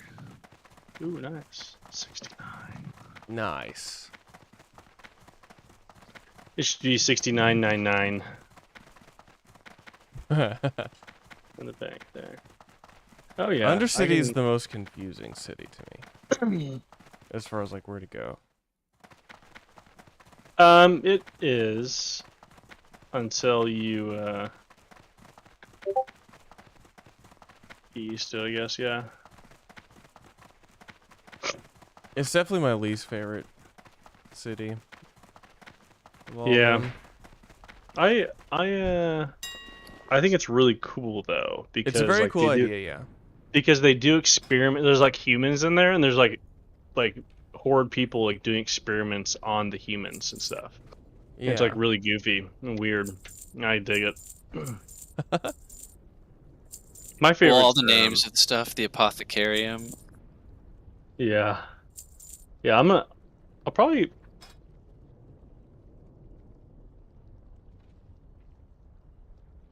Are you gonna? I mean, if you play with us, I'll have your guy like up to 30, caught up on all quests and ready to go by the time you get back on.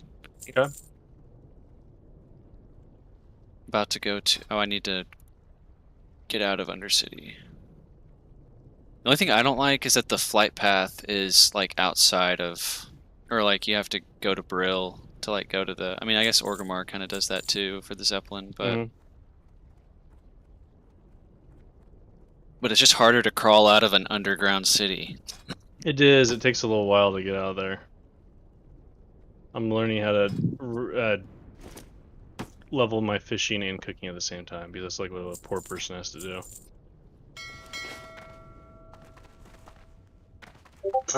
I haven't done any fishing and cooking. I haven't. I just leveled my cooking to 60 or 40 this morning.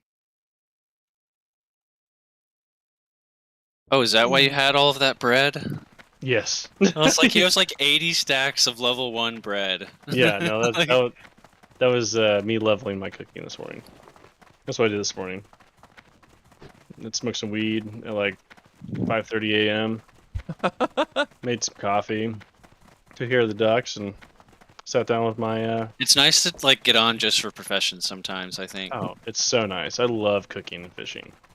It's like the best professions. Can't mount up. I'm in the new guild now, right? Yeah, so I need to repair. Dope. Yeah, it was so funny. It was like the guild you were in was like you have 3 gold to be able to use for repairs, and your repair cost was like 1 gold, and then it was like your guild does not have enough money to cover. That was rough. Assholes. I can trade. Would you want me to just mail you those rings then? I got 2 really good rings. You can mail them to me. Well, you want to hop back on my character? You stay on my character. Yeah. I'm gonna. Well, after I do your warrior quest and turn this thing in Thunder Bluff and level. You're good. I'll roll you and Will a concentrated joint if you give me the 30, and get me my mounts. I'll roll everyone. Oh yeah, I want to try that stuff. That T-Wax. We'll have you a mount and level 30 by the time you get on. That sounds great. Anytime you guys want to level me, I will provide marijuanas. All we need is that you. Our goal is to keep you from getting too far behind, and so that you can keep playing with us. That's all. Because I want you to do dungeons, because warriors and dungeons for damage is just absurd. It's like absurd. The best. Yeah, I mean, I've been trying to keep up. You guys have seen me. I'm constantly on, neglecting all of my other duties. Yeah. It's just like it's funny when I see you in the Baron. When I was like seeing you in the Barrens. Because it just makes me think of old time WoW. I know, that's great. It's like we're like, where are you? And then it's like I'm way over here. And then it was so scary to like even go anywhere back then. And now we're just running through places. Yeah, but we know it all so well. Yeah, but like I keep on getting killed by Alliance. Constantly getting ganks. There was this one time, last night actually, I was getting really grumpy because I died about like 15 times last night. And both from from the ganks, but so it was about half ganks. Like I killed like probably 5 times from ganks, and I died about 10 times from quests. And that's pretty defeating. Yeah, when I die like 4 times in a row, I'm like, I'm just doing something else. I just go do a different quest. I was really tired. I did do a different quest, and then they followed me and killed me. But then after that, like there's another person that I was trying to get the quest with, but he didn't quest with me. He was just helping me kill him every once in a while. I grouped up with another Fury Warrior today.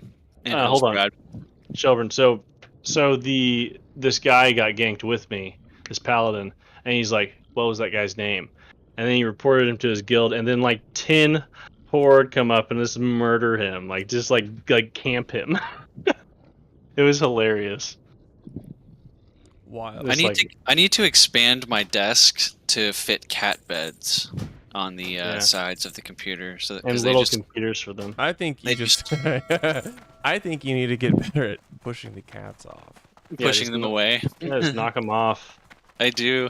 Well, Dip sits in like the one spot that like my desk can fit 1 cat, And Dip's laying there right now, and Corey's just up here on top of my mouse, staring at him like a salty bitch. Yeah, you just gotta do something adjacent to cat abuse.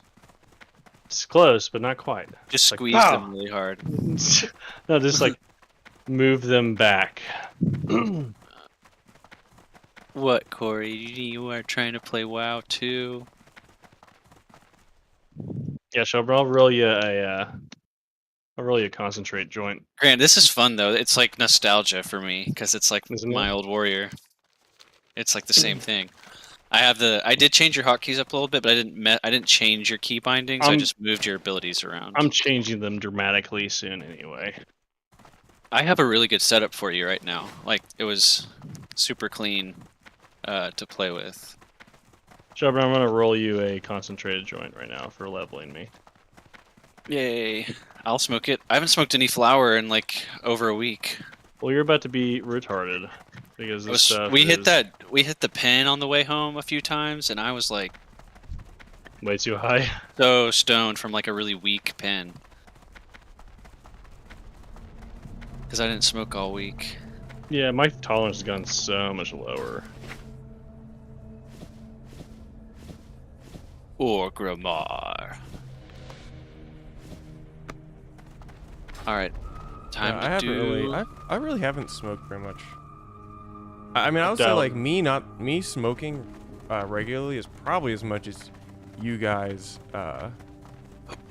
not smoking a lot. Now that I kind of. Well, I was smoking too much, and then I didn't smoke at all on our trip. And I kind of feel good. Yeah. So, No, I think I'm just gonna stop smoking during the day unless I'm playing video games, which is often. See, I so, just can't smoke during the day at all. I would die. Yeah. I become retarded when I smoke. Well, see. Here's the thing, Charlie. I am retarded when I smoke, but I still do things, so. Yeah. and just less good a lot of times. Unfortunately, yeah. So I've been just kind of dialing it back a little bit. for Grimar. Oh, Corey. See, I think she wants me to feed her, but I'm like, bro, it's like 12.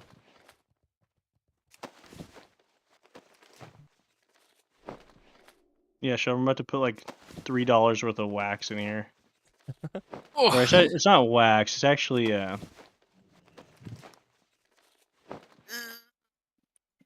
it's like freeze dried hashish.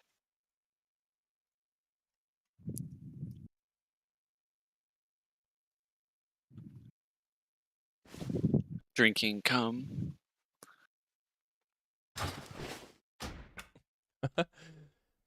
Name still Grant. hasn't been Also, revealed.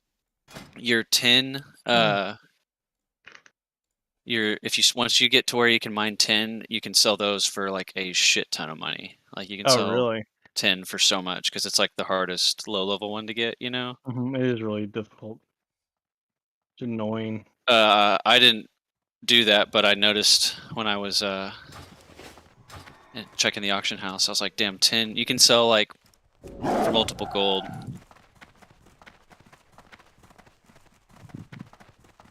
For a stack? Yeah. How much gold for a stack? I can't remember if it was like 1 gold for 1 tin, or I think it was like something ridiculous because What? That's crazy. Yeah, the tin, it was like 10 gold a stack.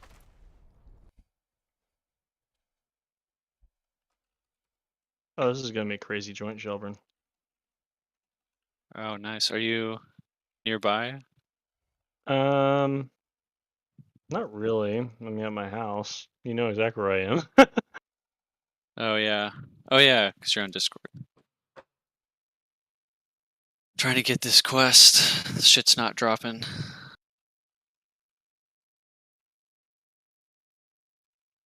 Really cool. I might just stop by. It's almost on the way. I have to go to. Come look at your guy on my screen. Yeah. I'll come over there in a second. I'll show you what I did. I think I did a lot of, like, good. But I didn't, like, mess with, like, your stuff too much. All right, I'm on the way over. All right, front door is open.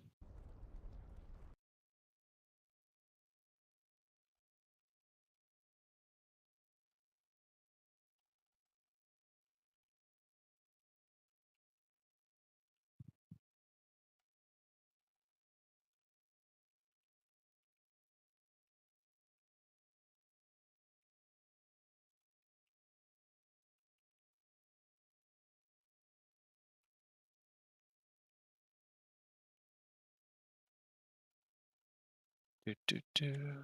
Charlie, where are you? I'm in Undercity.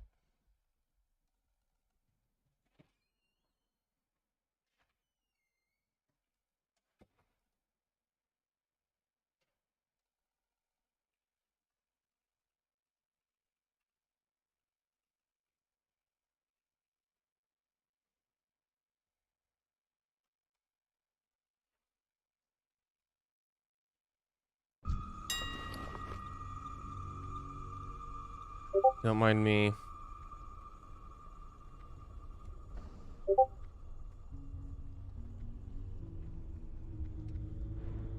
Where do I turn in this quest?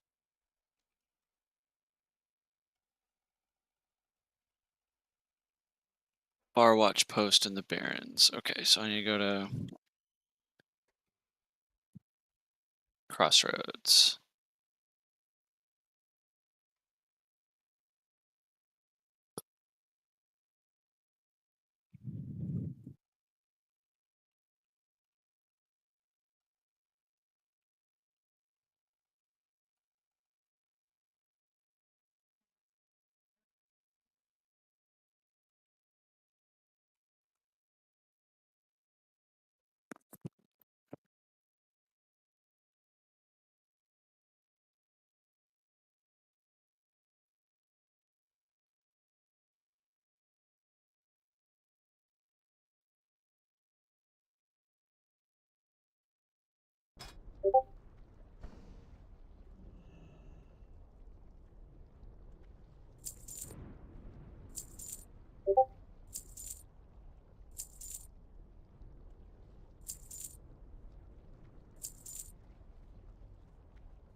Whole cloth is just going for 1 to 5. Well, there was one guy on there that was selling like 800 stacks of 5. I went through like 10 pages of stacks of 5 of just this one guy selling it all before I got to the 20. But I feel like you should sell it for 4 or 5 every time. I always just check.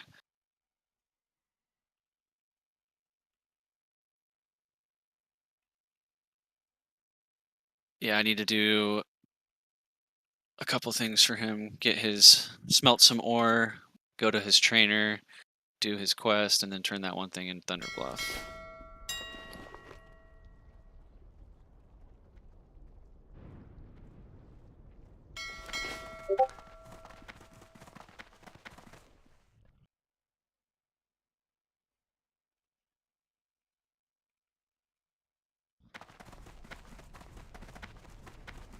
Oh shit, somebody bought my medium leather. Grant's Warrior quest that I just turned in. Yeah. And then he gave me the next one, and the next one is the level 10 quest.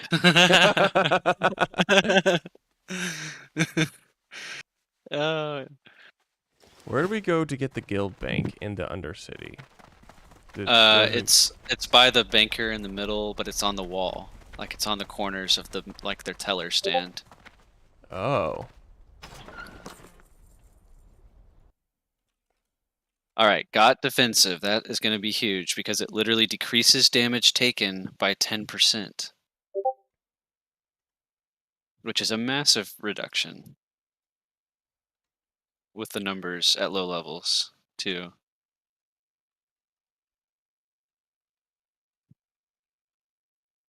I met Limp on our Discord server. Yeah, you met Austin. Alston, yeah. He's super cool.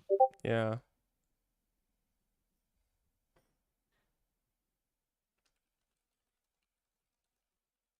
We were talking about League. It was funny. He went and saw TSM play in the studio like 2 weeks ago. Yeah, awesome.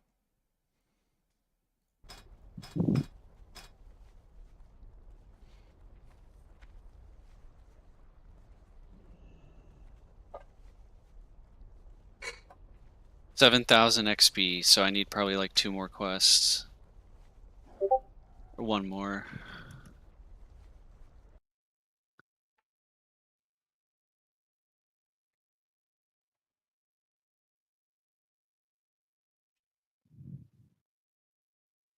Oh yeah, the warrior quest I'm about to do is to get like a really good weapon, but it's not good anymore because he's out leveled it. It's like a really good level 10, level like 10 to 20 weapon.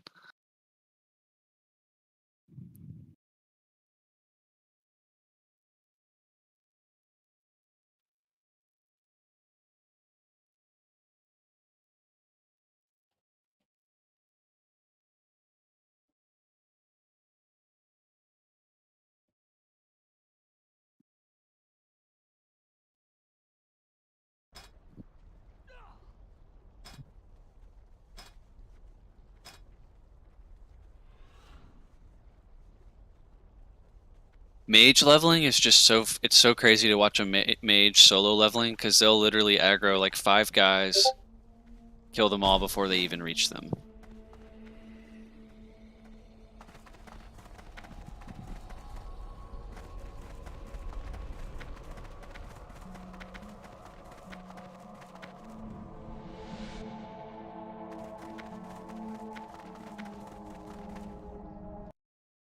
Yo, What's up? Grant's here. Oh, at your house? Yeah. Yeah. How did it get there that fast? Whatever.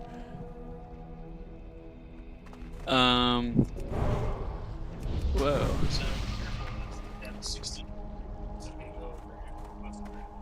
Oh, it does?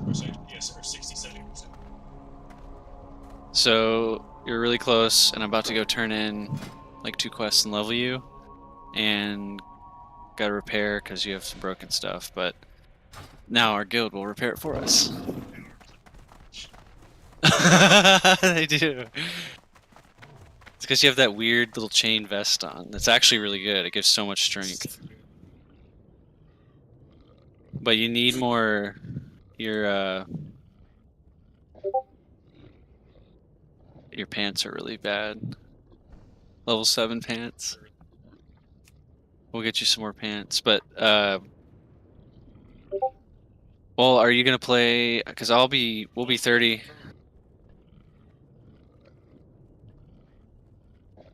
Nice. Well, by the time that is, I'll be off on my guy. You'll be caught up. We can run graveyard. Have you smoked it before?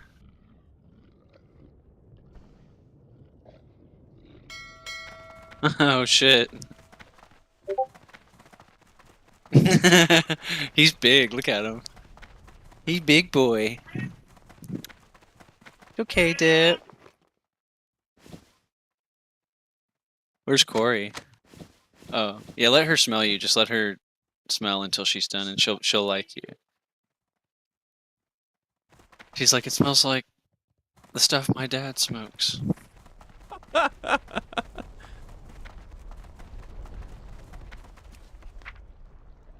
Yeah, Grant, I'm doing this warrior quest to get you a good weapon, but it's like, if you were level 10, it would be a good weapon. Tofu or no tofu? No, tofu. Yeah, your offhand weapon's really good.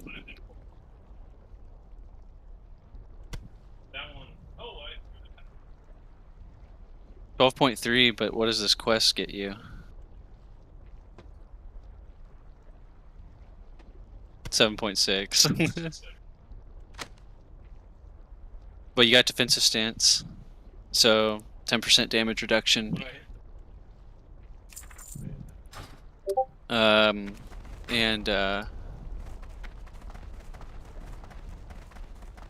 yeah, berserker stance. And then I went ahead and put your talent in there because Probably enrage. But this is good. Because then... This is good, but I don't know if you would do that. Alright, let's turn this bad boy in.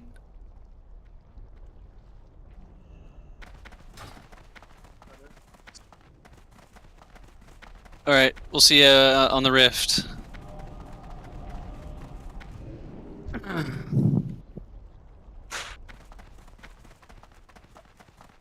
He just came over and brought me a joint. Will's online. Healing come? No way. Hey.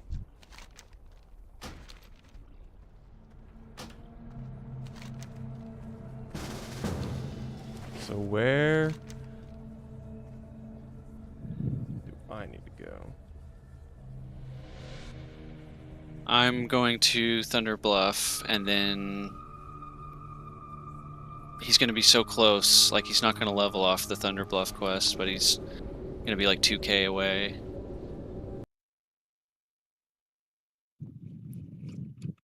Grant has 2 gold, 84 silver, but like I just put literally like 15 things from his bank in the auction house.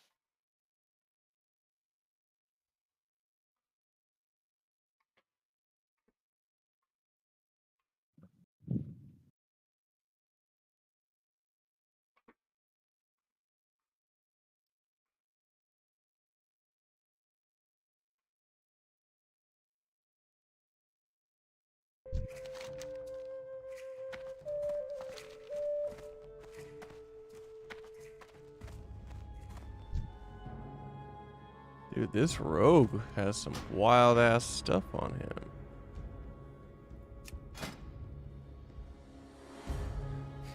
What he's got are orange items good?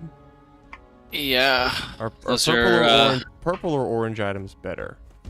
Orange is the rarest. There's like not that many in the game. This guy has 2 orange blades, rogue. Is he level 70? Yeah. Yeah, then he's got probably like the best shit.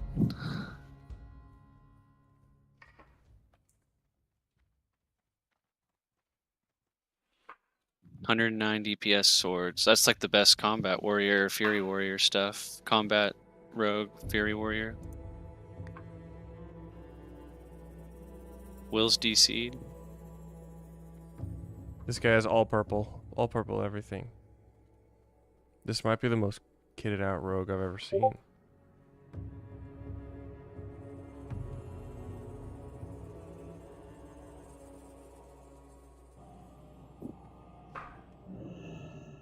I'm gonna try to do all this stuff and then maybe go run.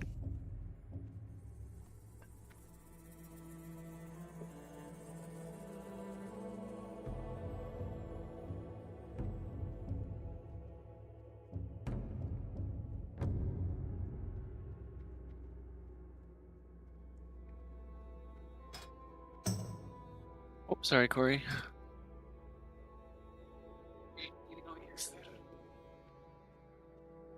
This guy has 14,000 kills in his lifetime.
How long does it take for mail to show up that was purchased in the auction house?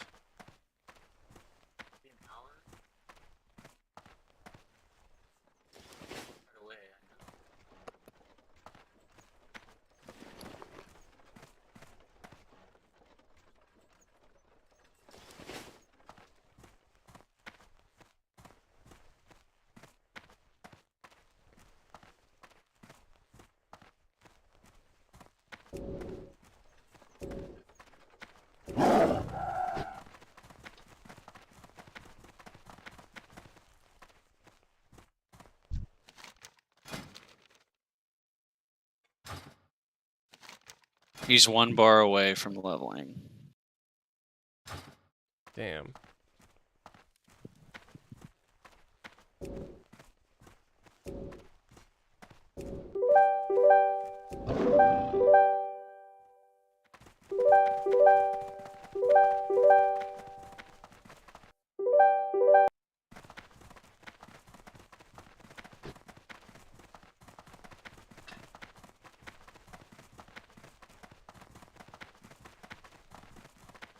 Oh, thanks, babe. Love you.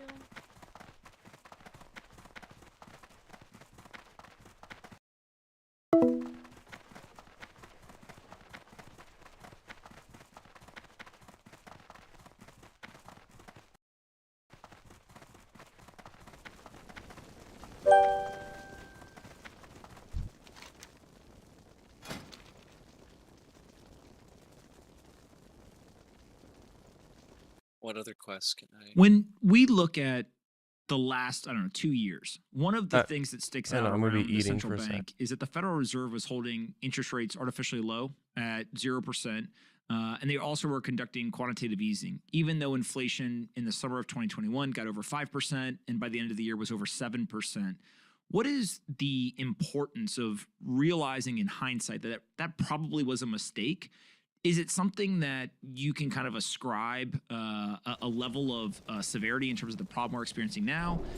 Or how do you kind of analyze that action? Like, that's such a crazy thing in hindsight that they were still doing that. How do you look at it? One of the challenges I find is determining what is a mistake and what is intentional, right? So if they know that there's super high debt levels and the only way to discharge them is through inflation, you could make an argument that it was a mistake. Was so whereas funny because you'll see it's just players. kind of like, you know, are they everywhere, smart and but then being sometimes misleading, people are just, or are like, they actually dumb, right? So doing it's kind of nothing. like one or the other.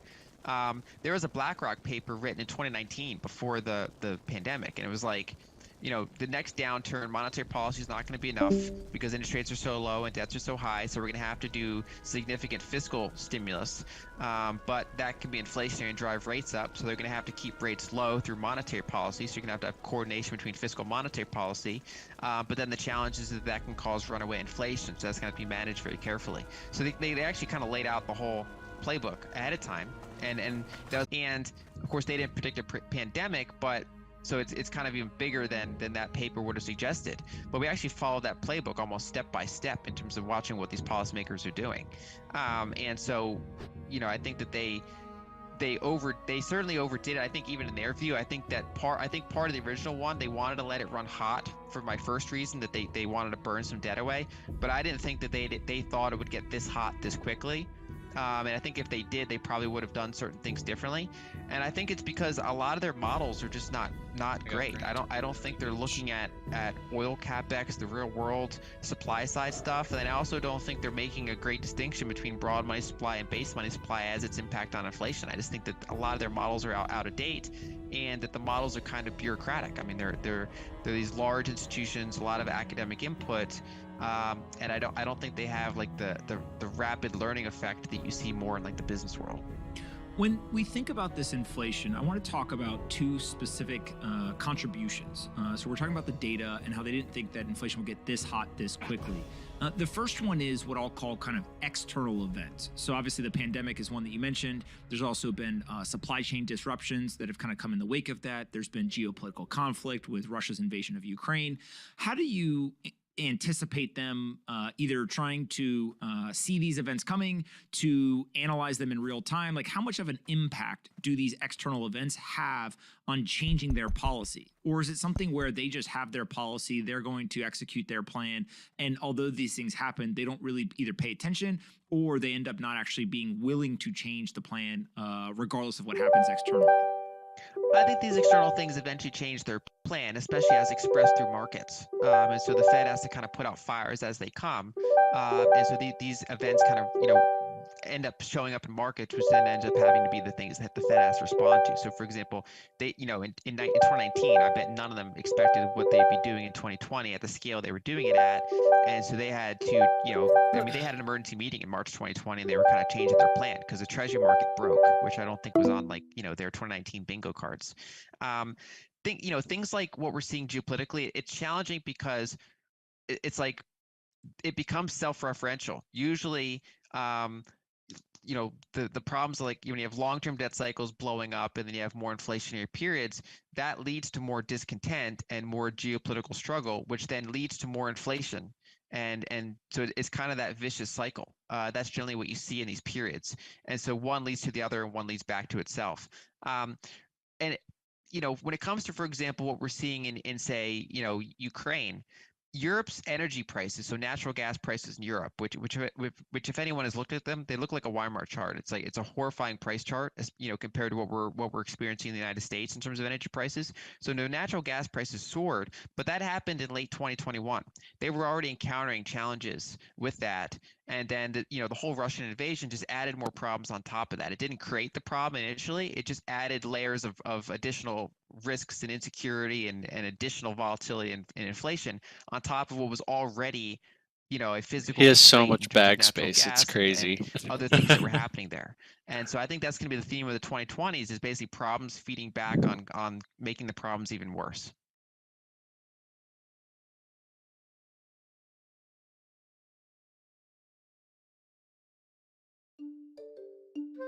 Fusion power has a certain reputation, something in the realm of a holy grail, but not in a good way. There is a famous joke about nuclear fusion, about how it never becomes a reality. You can Google it if you like. But really, the moment we are in with nuclear fusion today is probably more exciting than it's ever been. There's more activity in the fusion world than ever, and not just in government research labs. There's also an emerging private fusion industry that's attracted billions of dollars in capital in recent years. Governments and private investors alike realise that we've got to find a solution that's going to allow us to get to net zero targets.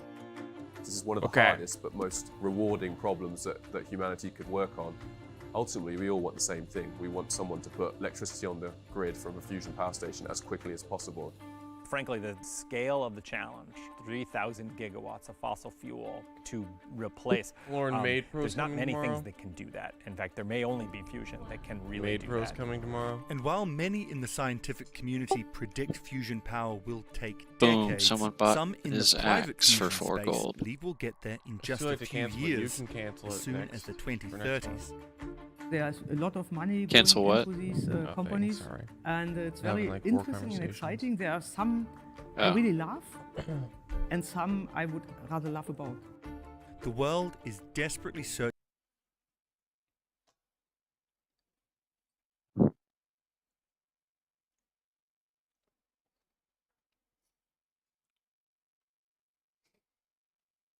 Working on building a home server so I can run like my own Valorant server, my own Terraria server, my own freaking everything.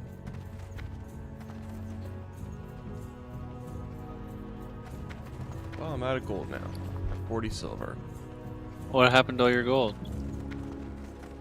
I bought abilities and I still don't even have like half my abilities like ranked up yet.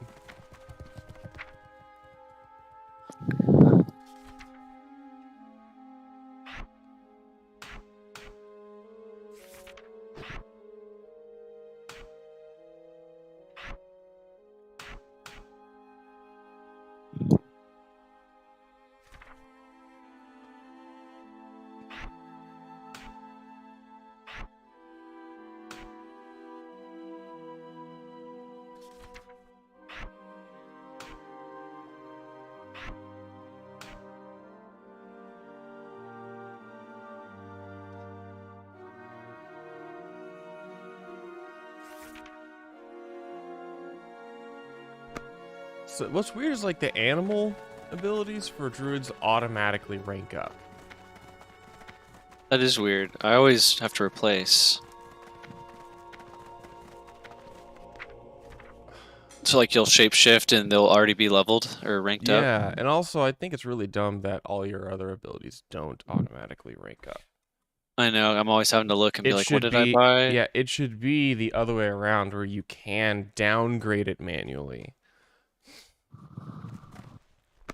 Yeah, I had to downgrade it to heal that dungeon last night so that my heals weren't taking too much mana. Yeah.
One of the questions that comes up time and time again is, how do I get started with home labbing? This is a great question, and I get asked this all the time in my live streams, but I figured I'd answer it here. First, I think we need to clarify what a home lab is. So what is a home lab? I think in its simplest terms, it's a sandbox where you can build, play, and learn about technologies without the fear of breaking things. It's a place where you can experiment safely outside of your normal environment or your work environment. You can use it for personal projects, self-learning, growth, or even just as a hobby. Many people use it for self-hosting services, networking and firewall, storage, game servers, web servers, media servers, virtualization, containerization, certifications, security tools, and many other use cases. And as far as hardware goes, it can be as simple as an old computer, a low-powered Raspberry Pi, or even a complete clustered multi-server rack with networking. So it can be as simple or as complex as you want it to be. But before you do anything, did you know your first home lab could be free? Free home lab? Yes. But listen, since we've already established some of the things you can do with a home lab, you'll need to take a second and think about what the goals are for your home lab. What do you want to do? What do you want to accomplish? What do you want to learn? Is it going to run 24/7 or just on demand? How many users will you have? And so having an idea of what you're trying to accomplish will help determine the size requirements. How's the warrior? But let's start with so free. much fun. Everyone loves free, I miss right? like Well, Warriors the easiest fun. way to get started for free. You is die? on the machine that you're on. No, I only died And it's once, with virtualization. and it was because Virtualization allows you to create many virtual machines as if they were physical was trying to go machines on kill your these network. guys. You know, in You the can create Linux guest or Windows Hillsbred guest Town, where run like on the that town hall is, as if they were on your there was network, consulars that were spawning. on how you configure networking. They killed me. You can also create as many machines But I don't think it's as hard you have at all. resources for. I don't The think nice thing about this I had to get option, defensive besides stance it being for him. free, is that you can shut these down and spin them up. Yeah, on are you demand. using defensive So if you stance only need much? to run a Linux server to do some If testing, yeah, you can can. start it up, I don't think he was and then using shut it cleave down. because you can And the take on same like goes for 2 a Windows guys machine. And this is also in a great way to start evaluating defensive stance if you need help you cleave determine whether or for your not AOE you should buy damage. something. And if you decide that you've Yeah. outgrown virtualization, I feel like- And then he needs to be using Blood Rage like all the time off cooldown because that move generates a bunch of rage and it's like a 1 minute cooldown. Clear, a server's not Yeah. defined by its hardware, but defined by its role. And by definition, I leveled. it's really just any computer that serves information. Yeah, Warriors is a ton of fun when they're Anyways, when using Charge an is old so fun. computer, Damage. You'd be surprised Yeah. on how much compute you're going to get from it. Most old I'm not gonna do any of these computers are more quests. than I hit capable of level, running so workloads.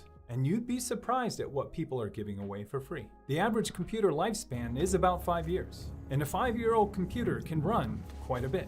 This one that I'm using right now is almost 5 years old. And my first home lab computer was one that was destined for the trash until I asked my manager if I don't know. I feel like it's fast. Like you kill really everything. old. Even back then, it was really I mean, not old, but it was fast, but like just it enough doesn't to seem install Linux on and learn that about bad. Linux. And then shortly after, install Windows Yeah, on I and gotcha. learn about file sharing. and Like to Active me, it just seems Directory. like back And when then I played later Warrior, on, this is become how a it router was. to learn about networking. And so sometimes old computers are just enough.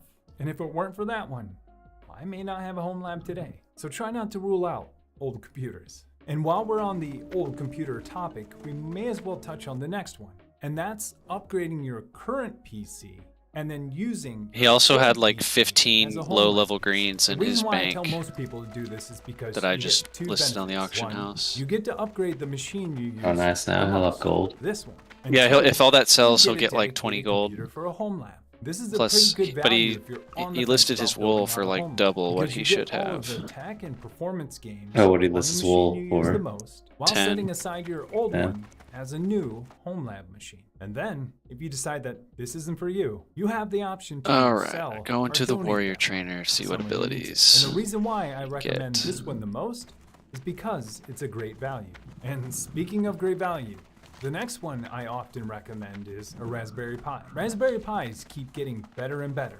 And for a relatively low price, you get a lot of computing power. And there's so many projects you can run on a Raspberry Pi. I think like whether the they're hardest part with Linux or any Warrior other is if Linux distribution, is it's 1 through unreal. like Not 20. only are they low in price, but they use a tiny fraction I mean, it's of the hard power from then on, that but it's traditional also servers use.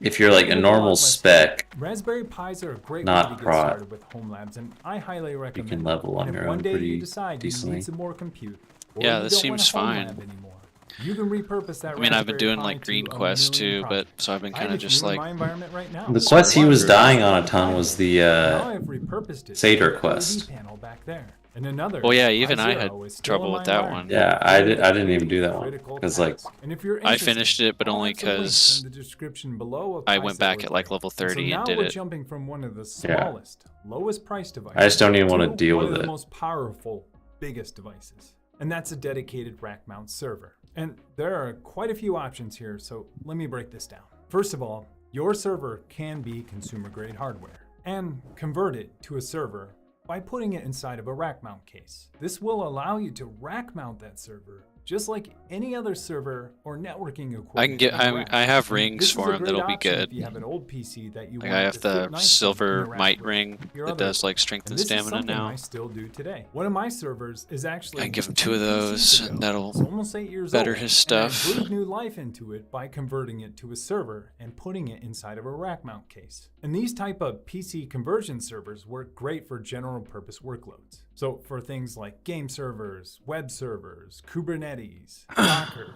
virtualization, all of these things should work great in something like that. However, I will recommend against using something like this if you're going to use it as a NAS or use something like ZFS, because you'll want ECC RAM in that server, memory with error correct. And so this kind of So feature he is doesn't next, have demoralizing which is shout or enterprise class. piercing shout. And once you get to a certain point, you may start he to look for should them. So have. when He we needs talk about demoralizing enterprise shot for we're sure. talking about servers with multiple disks. That's a level backplanes with 14 hot ability. swappable hard drives, Yeah, he dual needs NICs, demoralizing shot quad because like NICs, that helps 10 you so gigabit much. NICs, dual processors with 4, 8, 16 cores, dual power Retaliation. supplies, I'm many not gonna get that yet, high-speed but server fans, and retaliation's lots a of good ECC cooldown RAM. move. Sometimes 30-minute 100 cooldown? What the IPMI fuck? for remote management. Yeah, And you don't many remember more that? features that No.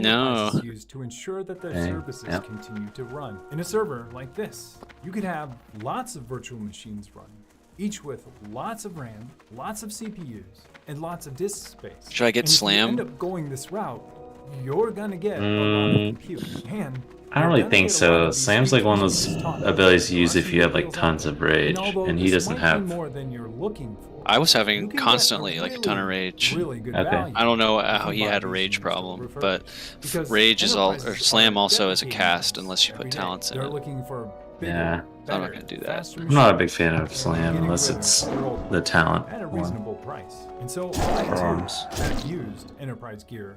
He needs to get stance mastery and Sunder armor. Servers that are a pretty good deal. And so my home lab Yeah, is that's actually normal made for up of dungeons. all of these things. I have old computers in my home lab that I've converted to servers. Dance Mastery makes it so you lose less One that I've taken out and converted to another project. rage, right?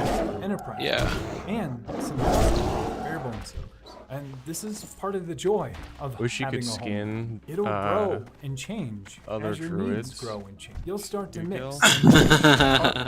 Skin other druids. You can hibernate them. To build out Yeah. your environment. And It's that's like, something else unique about yeah. most people's home labs. No two are the same. Most home labs Pretty awesome have ability. individual's needs. And they're almost as unique as the individual who built it. And so that's why I Hey, Sheldon, I got a enjoy lesser to moonstone. customize a whole I could entire use environment. that. I'm the network administrator. I'm the system administrator. I'm the DevOps engineer.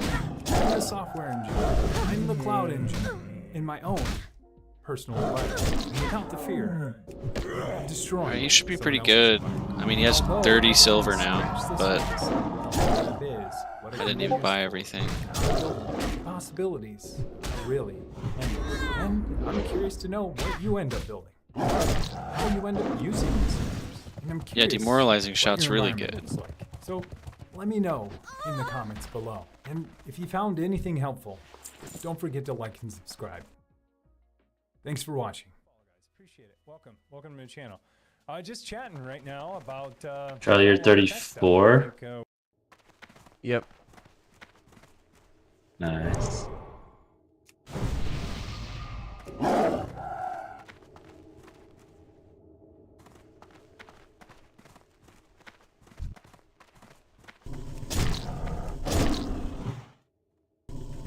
I think all we need to do is just make sure Grant doesn't get disinterested. Yeah, I mean, I think he's still interested. We just gotta make sure he keeps that warrior. Yeah. Oh, he's definitely interested. We just need to make sure he doesn't get disinterested from trying to stay level with us on that on that guy, because otherwise he'll start one of every single class. Right.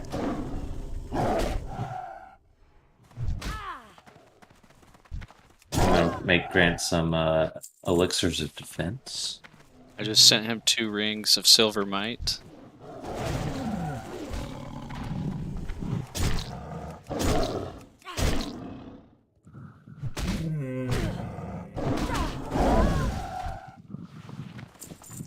He also has all 12 slot bags. That was, yeah, that's something that kind of blew me. Did he buy them? He says he didn't. He says he got them from the guild. Oh yeah, he's using a different guild though. Yeah, but his guild couldn't even afford to pay for his repairs. Well, some guilds don't do that, and some. Like, It said there's 3 gold allotted for guild repairs, and then when you would do it, it would be like the guild doesn't have enough money. Maybe there's stuff in the bank. He's in our guild now, though. But I'm on Confurio.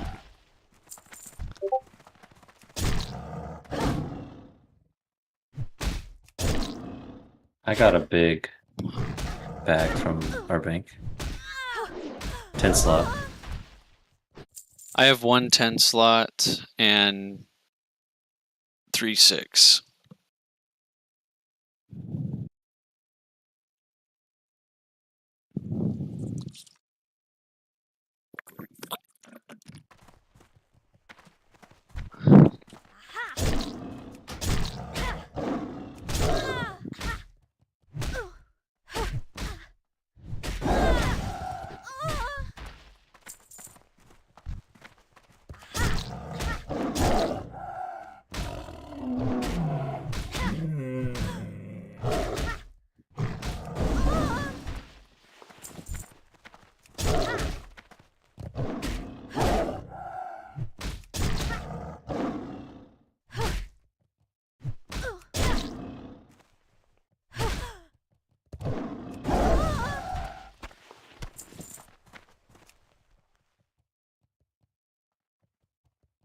Will, I have a ring that gives you 5 spirit. Is that good for you?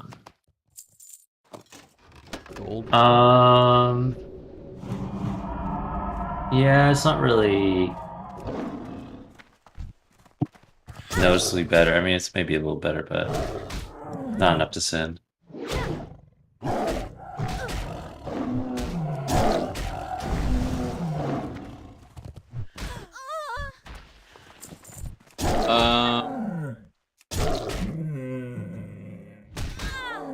We want to go to Hillspread or 1,000 Needles? If you go to 1,000 Needles, I'll come with you. Because I've been wanting to head there. I have the Battle of Hillsbrad, kill peasants, get human skulls. Humbert's sword. We could all do Humbert's sword, or we could just do. I want to do a Humbert sword. Is that the one with all the dwarfs? Yeah, but I gotta go kill some peasants first. To get them, because there's I think 2 quests there. One to kill Humbert's sword and one to kill like the dwarves that are chilling in there, but I'm on the quests that are behind in the chain. Gotcha. I can go over there real quick.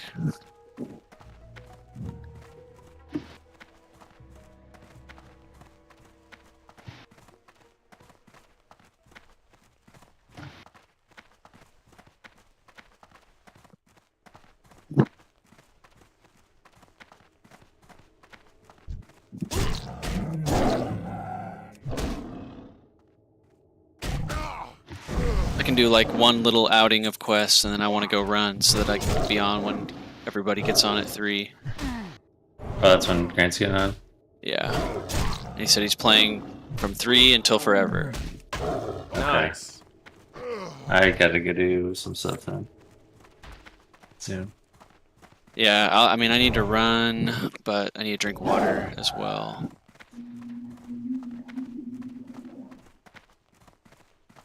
I already got my prescription.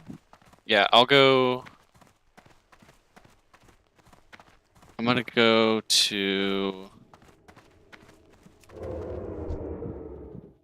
Hillsbrad, I guess. Unless Charlie, do you want to go to 1,000 Needles? Yeah. I have like a shit ton for Hillsbrad and a shit ton for 1,000 Needles. I'm down for either, just kind of wherever you would like. I have a shit ton in Hillsbrad, so that might make more sense. I'm gonna go to Undercity because the quest that I need we could probably do really quick. Just killing those farmers, peasants, Those and the poor farmers. Skulls.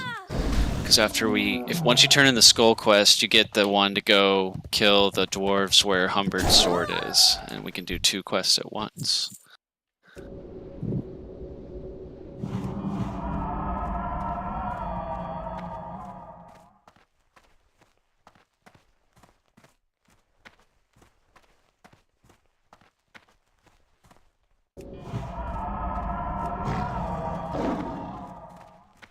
Also, I should probably go to my shaman trainer actually, because I hit 32, I realized.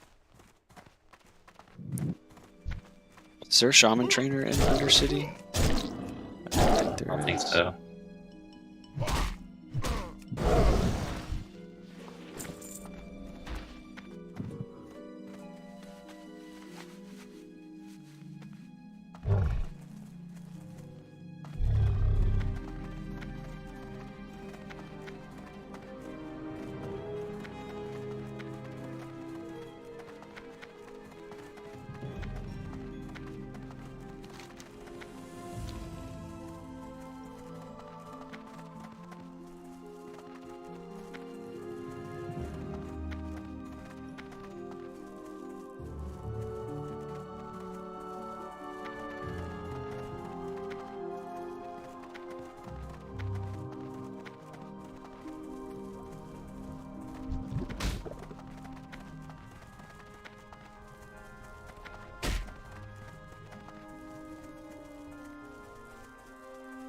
Oh, I can get a lot of moves.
Wind Fury Totem boys. You guys ready to have a taste of my power? Wind Fury weapon? Totem. You got the totem? Yeah. 32 ability. Oh yeah, because the weapon comes later. Weapon you get at 30. I've been using it. Oh. Yeah, weapon, but then I can make you all have it too. Be so good for a priest. Just kidding. To Undercity. You guys invite me? Daddy DP is... No, never mind. You're not anymore.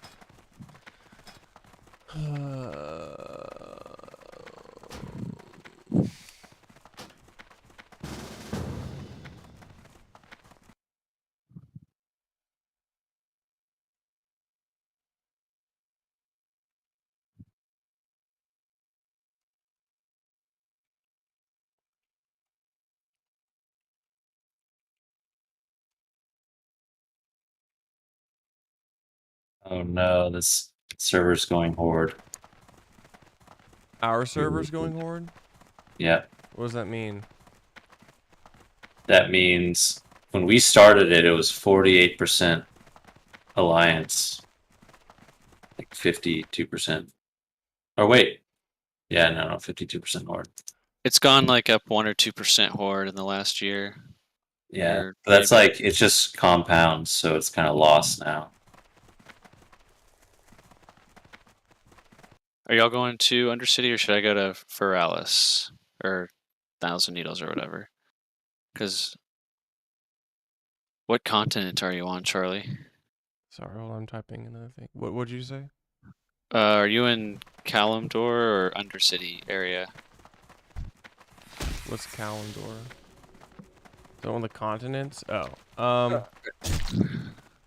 No, I just ran to do a thing in Hillspread. Sorry, I'm answering messages. I'm flying to Undercity.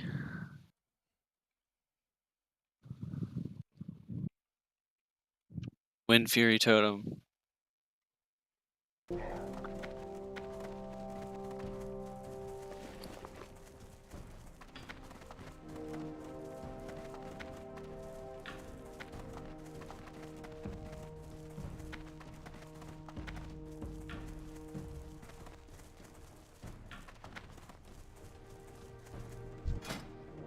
Should have respect when I was there. I'll do it later.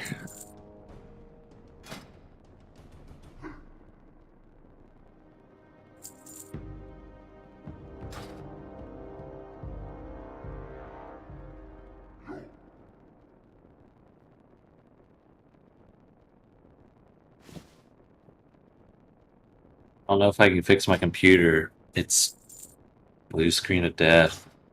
And all my solutions that I found are not working. I'm sorry. As your computer's like broken right now? Well, like I started up and like the first thing it does, it goes to like a stop code. Mm-hmm. And like that happens sometimes, but I don't know, it won't go out of it. I can't seem to boot it up in like safety mode. I don't know. The method they have now, like you used to press like F8 and hold it down. Now it's like you have to restart your computer 3 times in a row.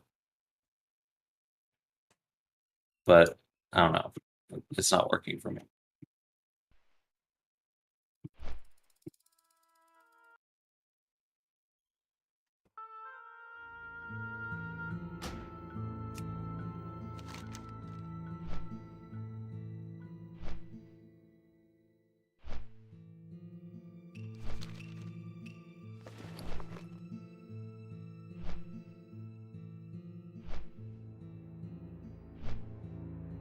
I also have a quest to go to Stranglethorn.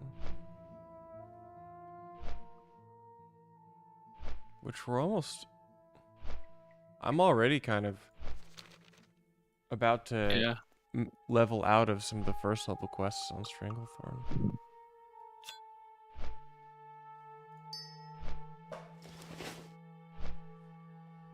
Yeah.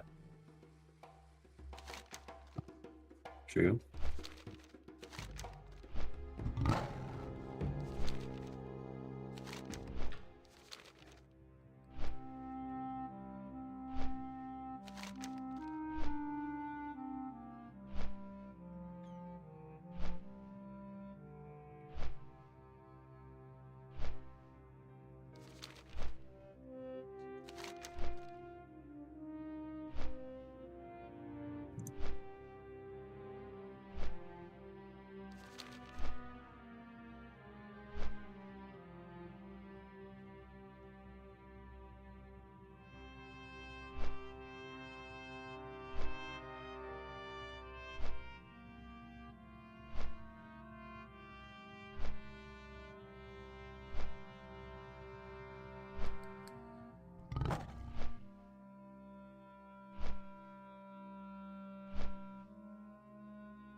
I also have a lot of quests in Desolus.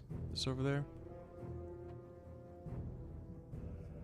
Oh yeah, I don't have anything for. I have one for Desolus, like to go there.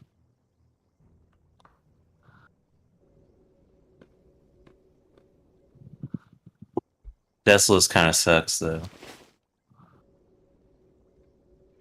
I agree.